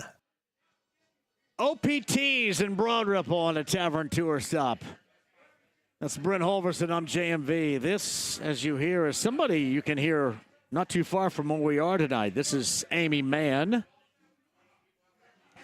You recognize the song? I do, absolutely do. Amy Mann, the lead of Tilt Tuesday. Fighting all the things I might find. Incredibly talented. I believe Amy Mann, once upon a time, played with Ministry. Remember the band Ministry? The industrial metal band. James, is Ministry up your alley of stuff to listen to? I do enjoy some Ministry from time to time. All right. Crank this up. This is Tilt Tuesday and their 85 classic Voices Carry in Broadripple tonight. A hell of a good song. The incredibly talented Amy Mann, Brent, is at the Vogue. Yeah, I heard this all the time back in the day, my friend. Yeah, that's a good one. I couldn't have called it when you mentioned the name. And well, I mean, yeah, when you say Till Tuesday, because, I mean, you kind of know they had, I think she, as the lead, had 2 hits with Till Tuesday in 1985. But I think the other one's like What About Love or something like that. But it was a minor hit here in America. But incredibly talented is Amy Mann. And it's one of those things like Jim Kerr and Simple Minds and Mark Allman and Soft Cell last Sunday. You know, it's too bad it was Oppo of Game 7 with the Pacers at OKC because that was at Ruoff, and that was a hell of a show. Amy Mann's going to be a great show just a couple of doors down from where we are in Broadripple later on tonight. Amy Mann of Till Tuesday at the Vogue. I actually saw her tour bus pull in as I was pulling in here as well. But incredibly talented in a lot of areas, and that certainly is her most noted signature song when she was a part of Till Tuesday and Voices Carry with Amy Mann. Brent at the Vogue coming up later on tonight. You know, the Vogue's got a lot of good acts. I saw the Fix there back in April. Did you? One thing leads to another and other stuff. They've got all kinds of good stuff. I know even, I think tomorrow night, we've got an Evan Williams sampling over there for Brent Cobb. Not a big, I heard it's a big show, but also Quiet Riot is coming up. Oh, yeah, Quiet Riot. July 25th. You got, you got Situation. Look at Situation Gray in the house. Situation Gray, yeah. Look at that. That's on a Saturday. I can't make that. Saturday the 26th of July. I have not seen Situation Gray since probably 1995. I was going to say mid-90s. Absolutely. They used to do a little circuit tour, played for us up at Headliners at Ball State. I bet they did. Yeah, quite a few times. They did here often, here in Broadripple often. They did a Bluebird in Bloomington, did Ball State. Probably did somewhere in Lafayette as well. Situation Gray, they were there with the Y Store and the Chosen Few and all those 90s bands that did the tour with all the places. They did, and what a group right there. I mean, just all of them that you just mentioned right there, John. I mean, that was my heyday of the college era. Realize. Man, I used to chase around. Danny Flanagan and the Steve, what was it? I used to chase around Kelsey like crazy. She was beautiful. Oh, well. Is beautiful. She had nothing for me, though. She didn't even think about me at the time. You know, though, I mean, now you'd probably walk in and you wouldn't give her the time of day, would you? Yeah, maybe you would a little bit. Man, what she would say was she had such a great voice. Oh, she looked did. So damn good. Oh, yeah, absolutely. I think for a while she worked at when the Bulldog used to be Mo and Johnny's. I think she worked there for a while. I don't know where she is now, but yeah. Yeah. So and then Chris Schaefer's still out and about doing stuff Love with Chris the Y Schaefer, Store great friend too. of mine. He's Schaefer, all over the place. Still sounds great. I mean, one of the greatest voices of all time that I can tell you. I mean, locally and just knowing the music scene and wow. I mean, I still every time I hear Chris Schaefer, it's just like he hadn't changed a minute. August 1, 2000's rave. Probably not going to be my cup of tea. Man. Would that be yours? That's wild. Bring out your bottles of water. Hey, we're OPTs. Brent and I on the other side. Mike Chappell and then Steve, the owner, is going to join us. A 5 o'clock hour with your calls as well at 239-1070. I've got Sandler tickets for somebody and a Harrah's Hoosier Park or Ace of the Day coming up, too. It's 93.5, 107.5 The Fan.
The Ride with JMV. Collect them, trade them, or just enjoy them. 93.5 and 107.5. The Fan. All right, round two. You get a couple of different selections by the Pacers later on tonight. Hopefully, Chad Buchanan joins the show tomorrow. He said after the draft, I said, you didn't say how quickly after the draft. Thank you, my brother. A little Larceny and Ginger Ale from Brent Halverson, who rejoins us now from OPTs and Broadripple. Heaven Hill Distillery, a Tavern tour stop. Thank you all for joining us today. Thank you for coming out. We still have time to join us here in Broadripple today. I mentioned round two of the NBA draft later on tonight. Fever and the Sparks of L.A. and no Caitlin Clark with a groin injury coming up this evening. So Caitlin Clark and no Fever. I think, are you on right now? I think you're good, aren't you? Oh, yeah. No, I'm great, yeah. It's just not on out there. There's some people asking. Hey, Phelan, put us on out there to the thank you very much, brother. Steve, the owner, is going to join us coming up in a bit, too, right? He'll be joining us here about 5:15 or whenever we got a little break there. We're going to talk to Mike Chappell in just a second, too. But anything interesting you're thinking about before we get to Mike, as far as a little reflection from the Pacers season? I had a friend of his, a former colleague of his, on yesterday that I did want to discuss with him. But Pacers season, Pacers off season, Fever, any MLB betting wise, anything you're looking forward to this summer? Well, I'll tell you. I mean, to talk a little bit about those Pacers again, I think we all knew where we were, where we got to, and what they did for the city, the state of Indiana. And I've read several things about people, and even talked to a lot of people that didn't have a horse in the race, but they love the Pacers. They love the pride that they brought, and they really, we talk small market teams. I think it was one of the better playoffs that we've seen. And then to see that final game go to 7, again, not a good way that we like to see it end, but it was an outstanding year for them.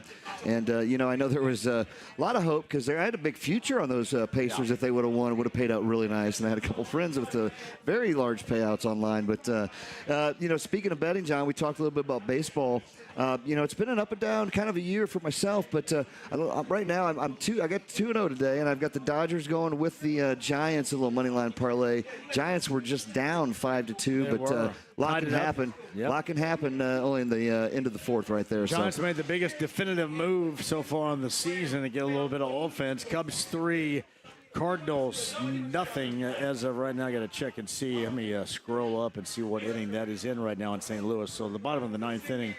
Last check, that may be over right now, too. I may be lagging a little bit behind, but last check, the Cardinals had a couple of runners on and a couple of outs, but the Cubs were in control so far in that game. As you mentioned, the Dodgers 3-1 over the Rockies. No red legs. They lose last night to the Yankees. They won the first two, though. They did win the first two. I mean, that's pretty spot on. Tough to beat Max Fried, who was out there yesterday. He was dealing. He was dealing, and he has been dealing all year. He has been dealing when you talk about baseball, and the one thing I do look at is those pitchers, and it's not the big names of, like Kershaw was pitching today. He's not the same Kershaw that we have known for the prior years, right?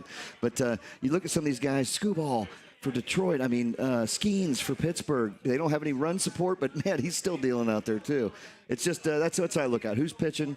What do they got behind them? Who they playing? That kind of thing. So baseball's interesting, though. And then, again, I talk about I always look to go against teams like the Rockies, who are the worst team in baseball.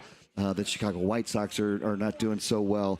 You get some of those good pitchers against teams like that, and you start to see some activity. That's Brent Halverson, Heaven Hill Distillery, and he's going to hang with us until the end of this show as well. Steve, the owner of OPTs, a little bit later on as well. James Boyd, Matt Taylor, podcast 1075thefan.com. I'll see if I can track down Chad Buchanan coming up, the Pacers general manager, on tomorrow's show. I think Lance McAllister, the big one's going to join us coming up on tomorrow's show, back in studio as well. And then where we're going to be coming up next month for the Tavern Tour, and where we're going to be for the WNBA All-Star Game as well with Brent in a second. We've got Adam Sandler tickets. We've got the Harrah's Hoosier Park Race of the Day at JMV 1070. Get your horse right now. 50-50 betting and dining to the winner. We've got that race coming at you later on this hour. Meantime, on the Andy Moore Automotive Group hotline from CBS 4 and Fox 59, Mike Chappell joins us. Mike, I don't know if you were listening yesterday when I had Bill Benner, your former colleague and longtime friend, on the show, but I felt compelled to have him on because I thought the day prior what would have been if R. Miller and David Benner were still around for this Pacer run, and just how much better, how much more ideal how incredible that would have been and how missing both of those personalities, they still are now regardless, but certainly were, during this Pacer run. And I thought about them both a number of times over the course of the postseason. Well, when you talked about the city and the media and the Pacers, I mean, those guys go back to the ABA days. Yeah. I mean, the stories that Robin told about Slick Leonard and Bob Nedelicki and hotels and road trips and things, you can't repeat.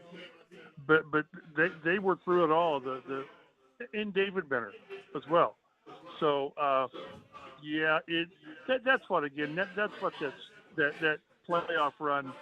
It just kept reminding me about how, I never wanted people to forget the ABA and what was it, 3 championships, and how this team is special with the chemistry and the personalities, and the ABA Pacers were the same way.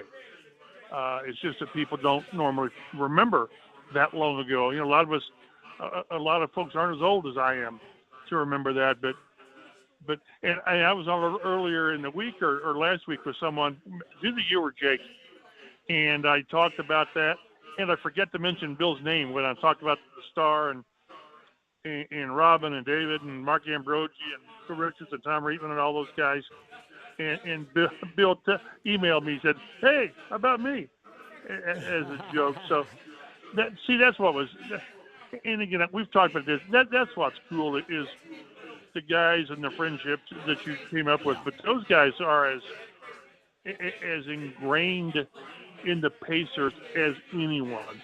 The Mark Monteith, who were there in the good and the bad, and that's what that run kept reminding me. And I'm telling you, this city recently and in the recent past have had so many of those what if moments.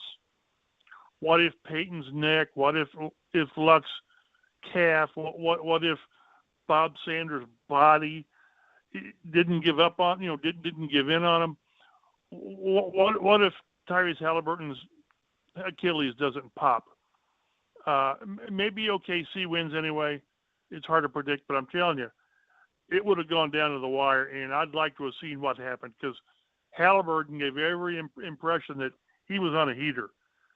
And when he hits from deep like that, it opens up everything. So it's just another what if for the city and its pro sports. But boy, it was fun. That's why we talked about, well, it's house money. Bull. No, you seize the moment. And to take the prohibitive favorite to Game 7, and you're leading at the half without your star, pretty amazing. But the gas tank was dry at the end, and this is what they're left with. But it was a great run. I hope no one forgets how great of a run it was.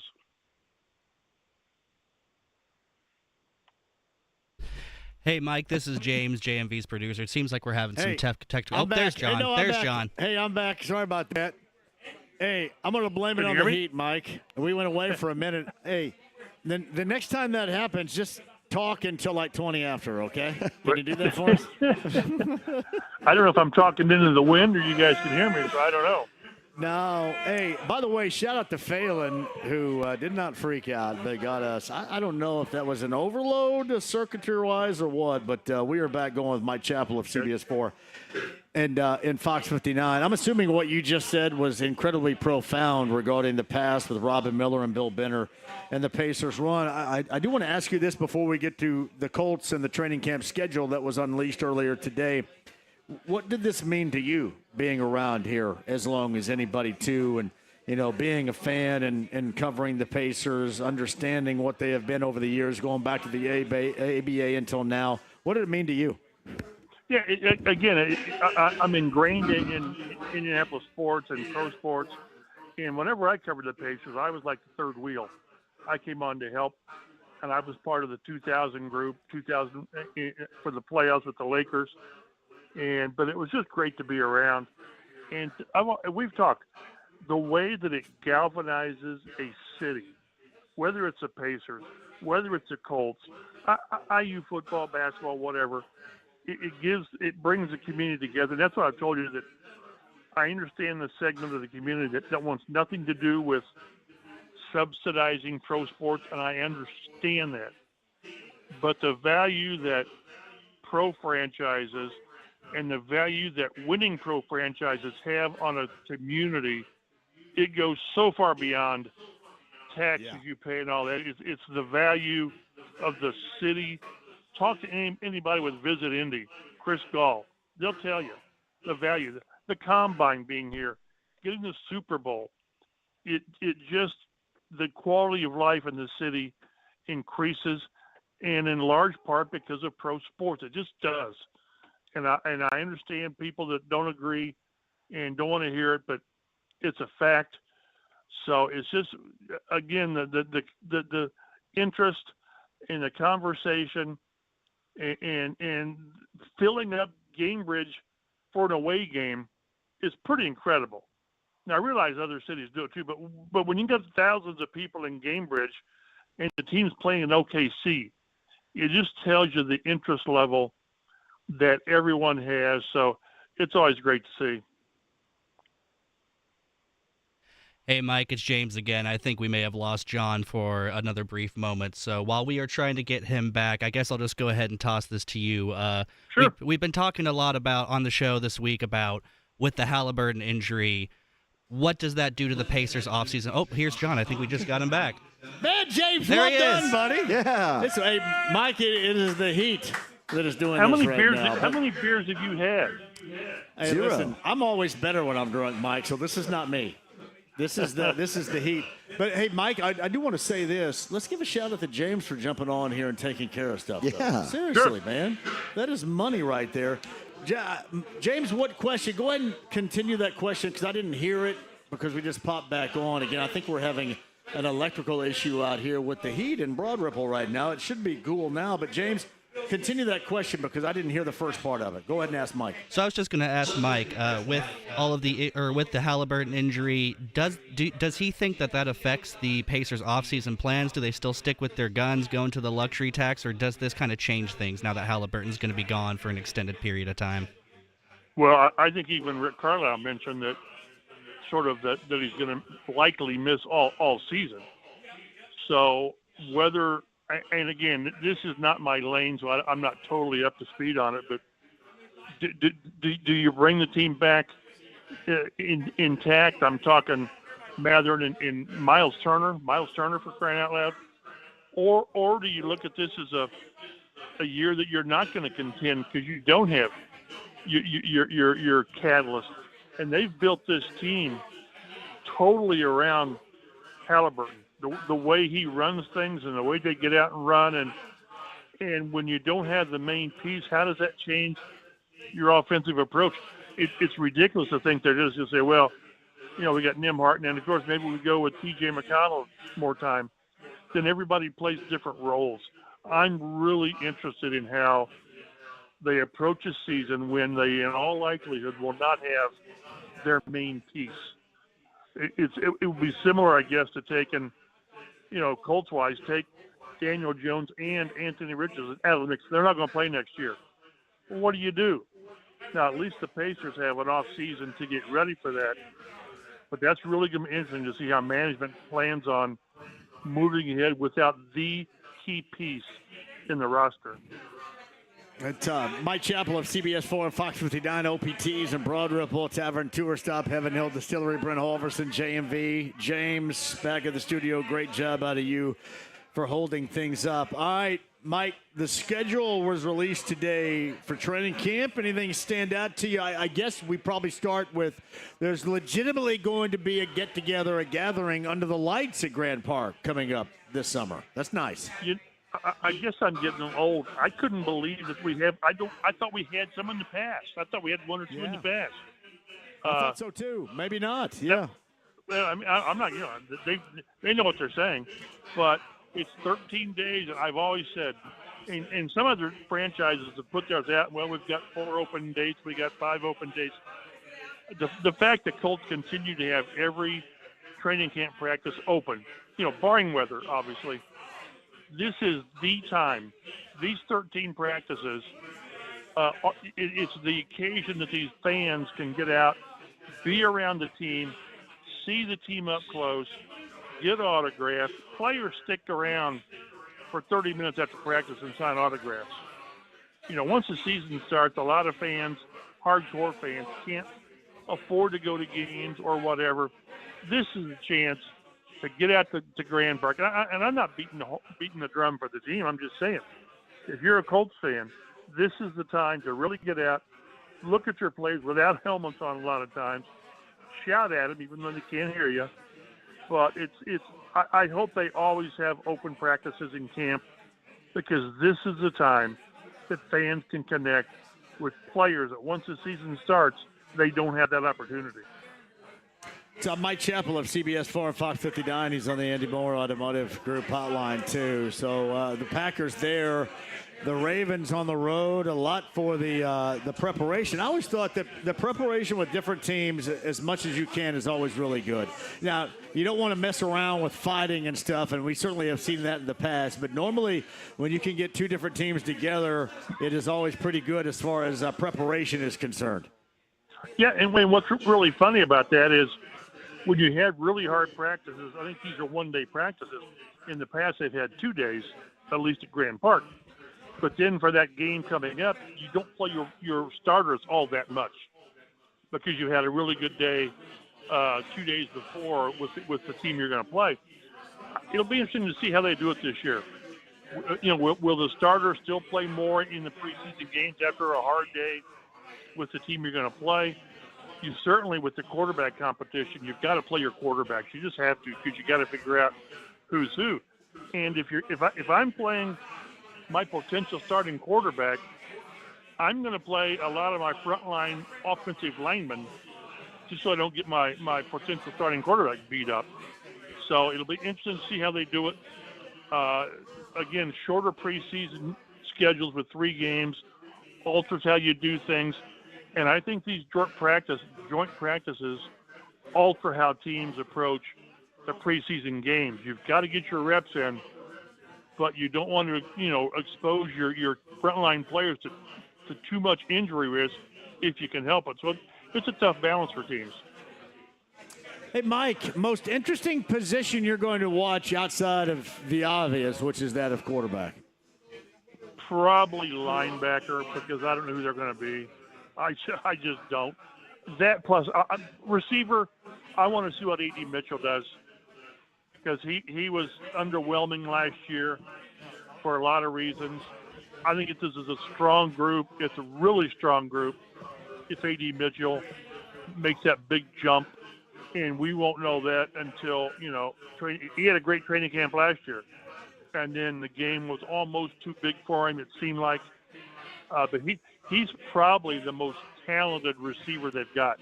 I mean, just flat-out athletic ability, speed, but you've got to do it on the field. And he'll be one of the keys to how good this offense is.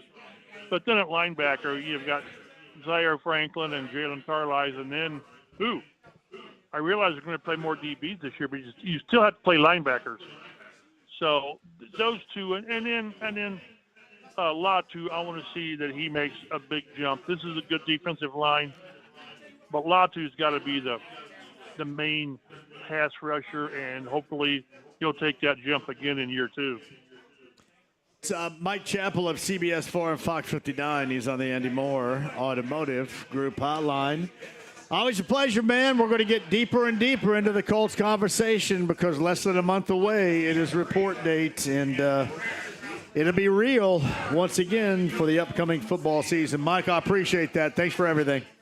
Whenever you call, I'm here, buddy. Whenever you need me. Mike Chappell of CBS 4 and Fox 59 on the Andy Moore Automotive Group hotline. Hey, shout out, James. Great job. I have a great deal of admiration because in radio, and you know how much I love local radio, sometimes stuff happens, like you'll have an electrical blow up or whatever, where somebody has to step up and take over for a moment that doesn't normally do that. And I'm incredibly proud of James because he stepped in and did just that. I will also tell you this. I love the fact that when Jake goes on his vacation, he's going to be out a couple of days, that you had Mark Dykton and Eddie Garrison take over for him. I want, because it's not I don't want this to end when I'm done, when my old ass is done. I want this to continue because that's my love for local radio, and I like it when these guys jump in and also are able to show what they can do. So that was almost like a proud dad moment right there for me with James when James jumps in and takes over, because if you've done this before, I had to do this with Mark Patrick back in the day a number of times as well, and that's kind of what led me to this right here. So it's always cool when others at that moment jump in and take over. And certainly in the summertime right now is a great time to do that. So, hey, James, well done out of you for jumping on there, ask some questions, just take over this bad boy, because that's what local radio is all about. It's not always going to go according to plan. So well done out of you. Thank you, sir. I appreciate that. It's James Adams back at the studio for us a couple of different times. Running out of juice. I never run out of juice. You don't. I've got more juice. I'm overflowing in juice. Even during the Would you like to see a cup full? No, I'm good on that, John. I'll take your word on that. But, yeah, even after the short heat outage that just happened here, you were still carrying on. I loved it. No, that's why I like it when our dudes step up like that. I want, and I talk about, James, and I talk about Eddie, and I talk about Mark, and Nathaniel Finch, and Kylan. When they step up, man, it's good. That's like awesome. a proud dad right there. Great to hear, too. I mean, great question, too. I love it. Love it. All right, Brett and I on the other side. Steve, the owner's going to join us. He's going to join us coming right after this break. Too. Yeah. We'll take you to the end. We got Adam Sandler tickets we'll give away as well in the Harrah's Hoosier Park race of the day. Don't go anywhere. OPTs and Broadripple. It is a Tavern tour stop with Heaven Hill Distillery on 93.5 and 107.5 The Fan.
You think I'd join this crummy snobatorium? But this whole place sucks. That's right, it sucks. 93.5 and 107.5. The Fan. Oh, this sounds like a band that I saw last week, everybody. Wang Chung. Their classic hit. I don't know if Brent would know this or not. It's called Everybody Have Fun Tonight. JMV, Everybody Wang Chung tonight. God, you ever see this video that made everybody spastic? MTV back in the day that was the thing, man. You know, I saw Wang Chung last week at the Fishers Event Center, which was awesome. Wang Chung, Paul Young, my friend Doug and I. Doug was with us too. John Waite and Rick Springfield. Rick Springfield, 75 years old, and cut like a piece of granite. I mean, absolutely cut. Went shirtless, did the end of the show. He became my hero at that moment. I mean, it was awesome. I go, I'm not ever going to eat it. I'm just going to do that.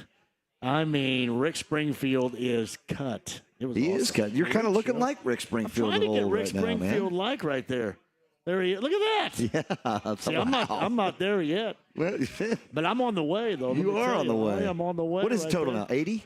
80 total? 80 pounds, Brent. 80 pounds, man. 80 pounds. That's like a whole person. Here's what I think is funny. I kind of emphasized how stupid I am a little bit earlier.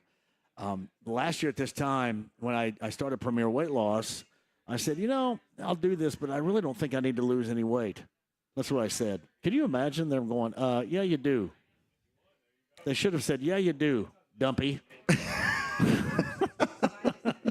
Well, you look great, my man. Immediately. You got a nice. What'd you call him in to go when you were talking about Rick Springfield? Had some zest or something. You had juices.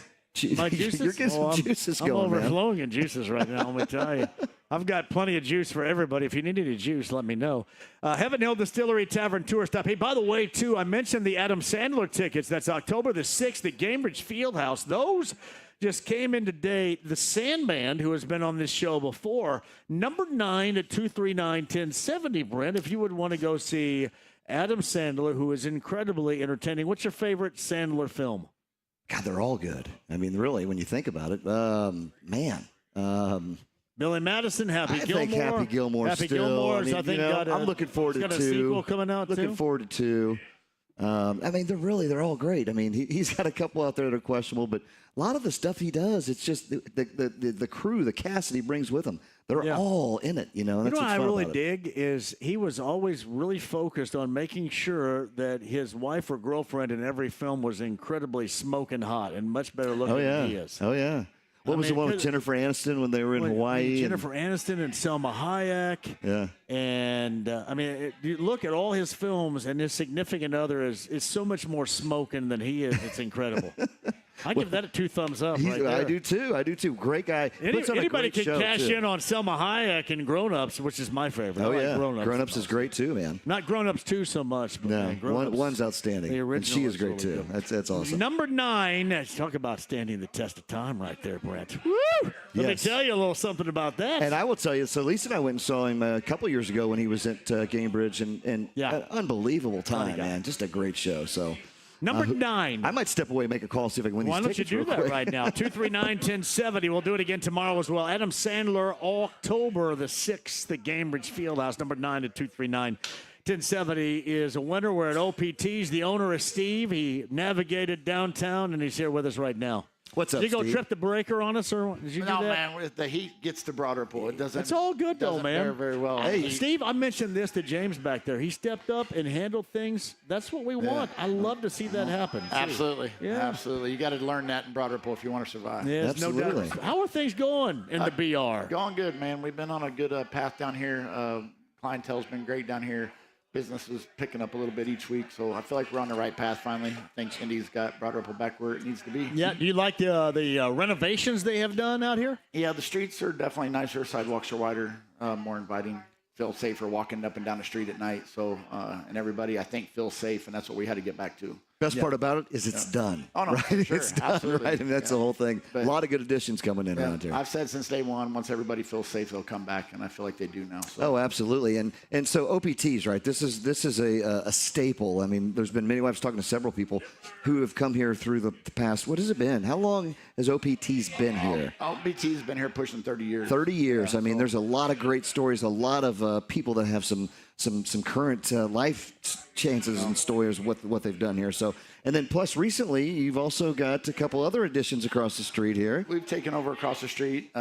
We got some plans to make some moves later on this year and over there, but it's definitely kind of our plan to kind of control this end of the strip. So. Well, and not a better person to do it, man. You've done great things, and I'm excited and happy for you and what you've done. I know there's some new stuff. I don't know if we're at liberty to discuss about. You got something coming in downtown. Hey, take that liberty, Steve. Just take the liberty. You got some stuff downtown coming soon. We are taking over the old Hard Rock Cafe at 49 South Meridian, and we're with Clayton Anderson. There you go. We are kind of. I wasn't going to bring it up because we've talked extensively about it, too. Sure. He's incredibly excited. Yeah, we are. It's going to be like the first country bar really downtown in a long time. Live country music, just a good environment, and we're one of the busiest corners downtown. So. And a little live country music option coming here in Broadripple, too, right? It'll be where Mine Shaft is now. Are going to rebrand a little bit and turn it into more of a small, like honky-tonk kind of, live music. So. Well, that's awesome, man. I mean, and again, this place here, and just again, a lot of the history of all these bars that are here have withstood the test of time, right? I mean, that's been the big thing. Broadripple has seen a lot of changes, and now where it's going is exciting time, and you've got some fresh love coming in. So huge apartments going up behind us. I mean, it's bringing the right kind of people to Broadripple, so it should be fun. So, awesome. Steve's the owner of OPTs. What's the place going to be called with you in Clayton? Downtown is Clayton's Country Bar. That's awesome. Now, what's the timetable? We're going to have some soft openings here within the next couple weeks, and then mid-July we'll have a grand opening. What'd that building look like, the old Hard Rock? Because I don't think I think they'd had some like pop-ups, pop-up parties, right? Yeah. Since the Hard Rock, But it's 2019, February 2019, Hard Rock closed, and it's pretty much set idle. Wow.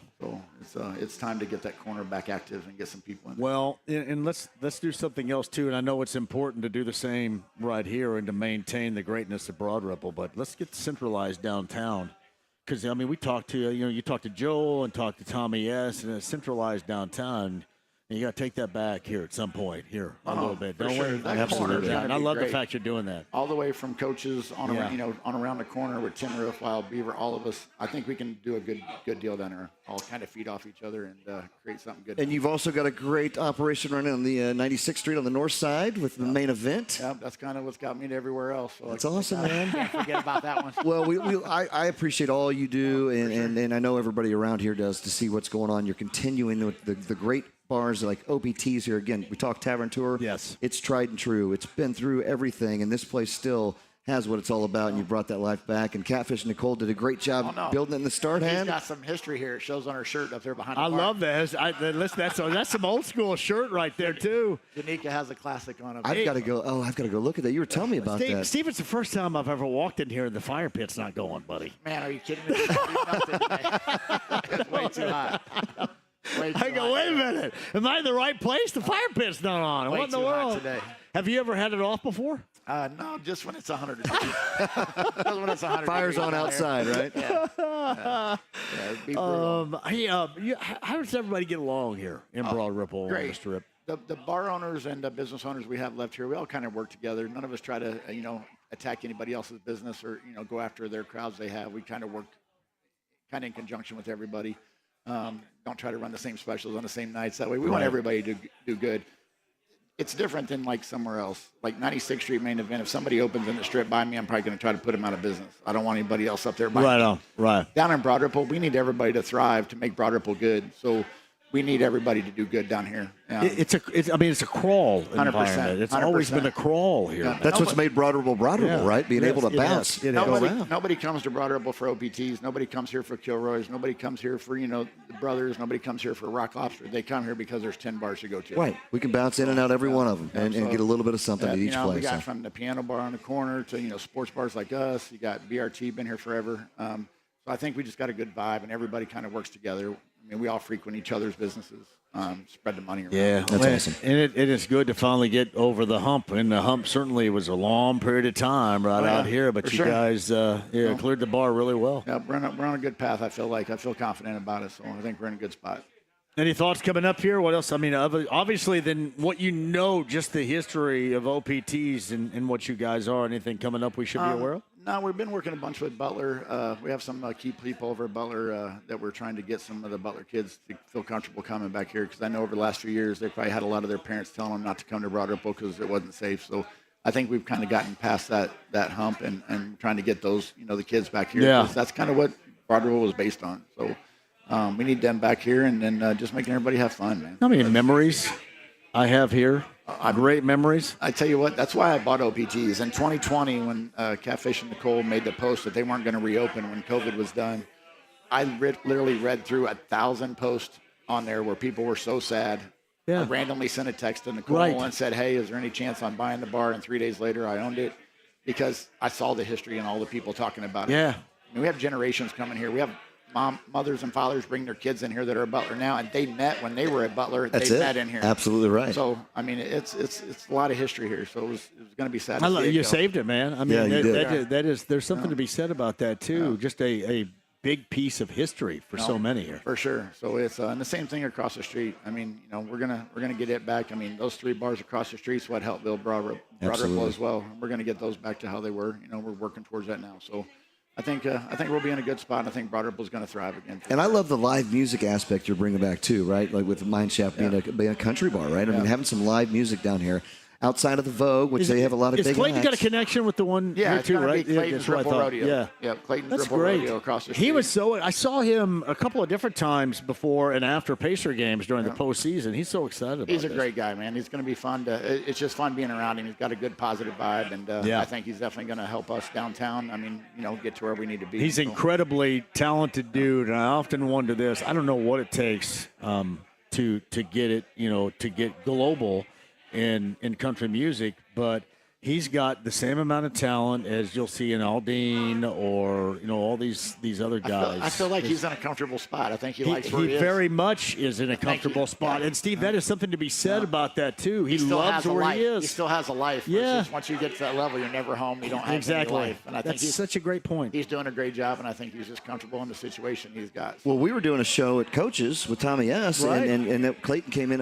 I forget what it was before a big country show there, and he had the entire bar singing. Yeah. And just his presence brought this whole thing, and we were like, wow, this is pretty special. You go on the internet and look up some of the events he does, like when he's in other like those college festival things he does. Yeah, those lake parties. People feed off of him, man. He gets them going. Like he just has that vibe to him. He does. People just have a good time. So it's going to be amazing to be partnered up with him and doing stuff. Well, it's exciting, my friend, and can't thank you enough for all you do for Heaven Hill Brands and for us and having us here. And I know we did a show over there not too long ago, and look forward to a couple of the new spots getting open. And we just started bands every Friday through the whole summer at Rock Lobster as well. We're doing with Blonde Entertainment. We have a whole lineup for the entire summer. Lisa Saw, she's an amazing girl. So that's. He's got us lined up for the whole summer every Friday. That's great, man. I gotta get to Clayton. We gotta do some shows down there at some point we'd love to have you down there as much as you want to come see us. That's awesome. I absolutely love it. So I mean, Michelle's over there. I know Clayton and I have talked about it, but Steve,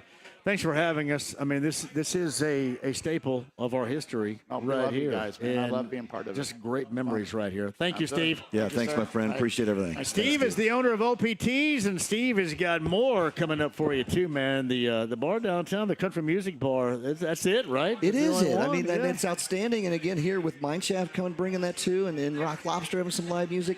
I mean, this guy's done a lot through for the city of Indianapolis, and it's a pleasure. We talked Tavern tour, John. That's why we're here. 30-plus years here at OPTs. It's good to be back. And look forward for many times to come. And some new ventures will be popping out, too, as well. You got it. All right. We'll do something, announce where we're going to be in July coming up. And we also have another show for the WNBA All-Star. Yep, we'll talk about that. And then we've got a good gift that I'm going to pass along to you here that we've got a great listener out there right now that has passed along to you. And I got one, too. You got it. I can't wait for the gift. We'll do that on the other side. How about that? Brent and I on the other side, the Harrah's Hoosier Park Race of the Day, 50-50 betting and dining from Harrah's Hoosier Park Racing and Casino in Anderson. It's the Harrah's Hoosier Park Race of the Day right now.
Hear me now. Talk to him, damn it. 93.5 and 107.5. The Fan.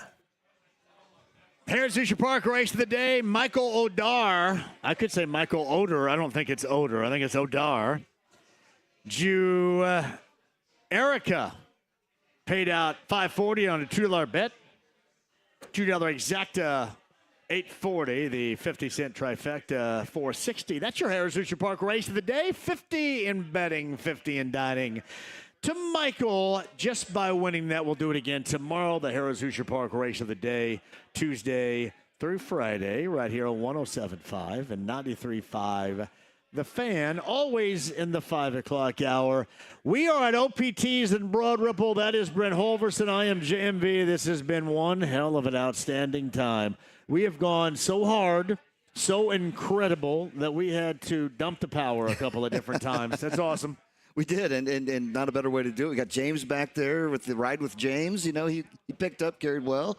And, again, we talk about Tavern Tours, one of the better spots here, OPTs, 30-plus years, and what it's brought to a lot of people out there.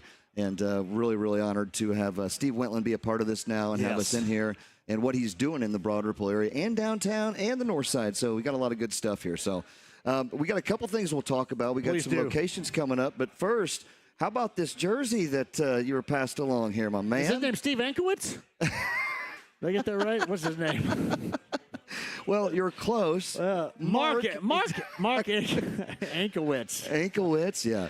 No, Mark. Thank you, Mark. Mark is awesome. And he gave me this beautiful Paul Horning jersey signed, too. I mean, what a good dude. Mark, shout out to Mark. Thank you, my friend. Did I get his last name right? Ankowitz? You know, it is a little bit harder to tell. We'll have to have him come on here and give us a true. People know that I mispronounce all names, okay?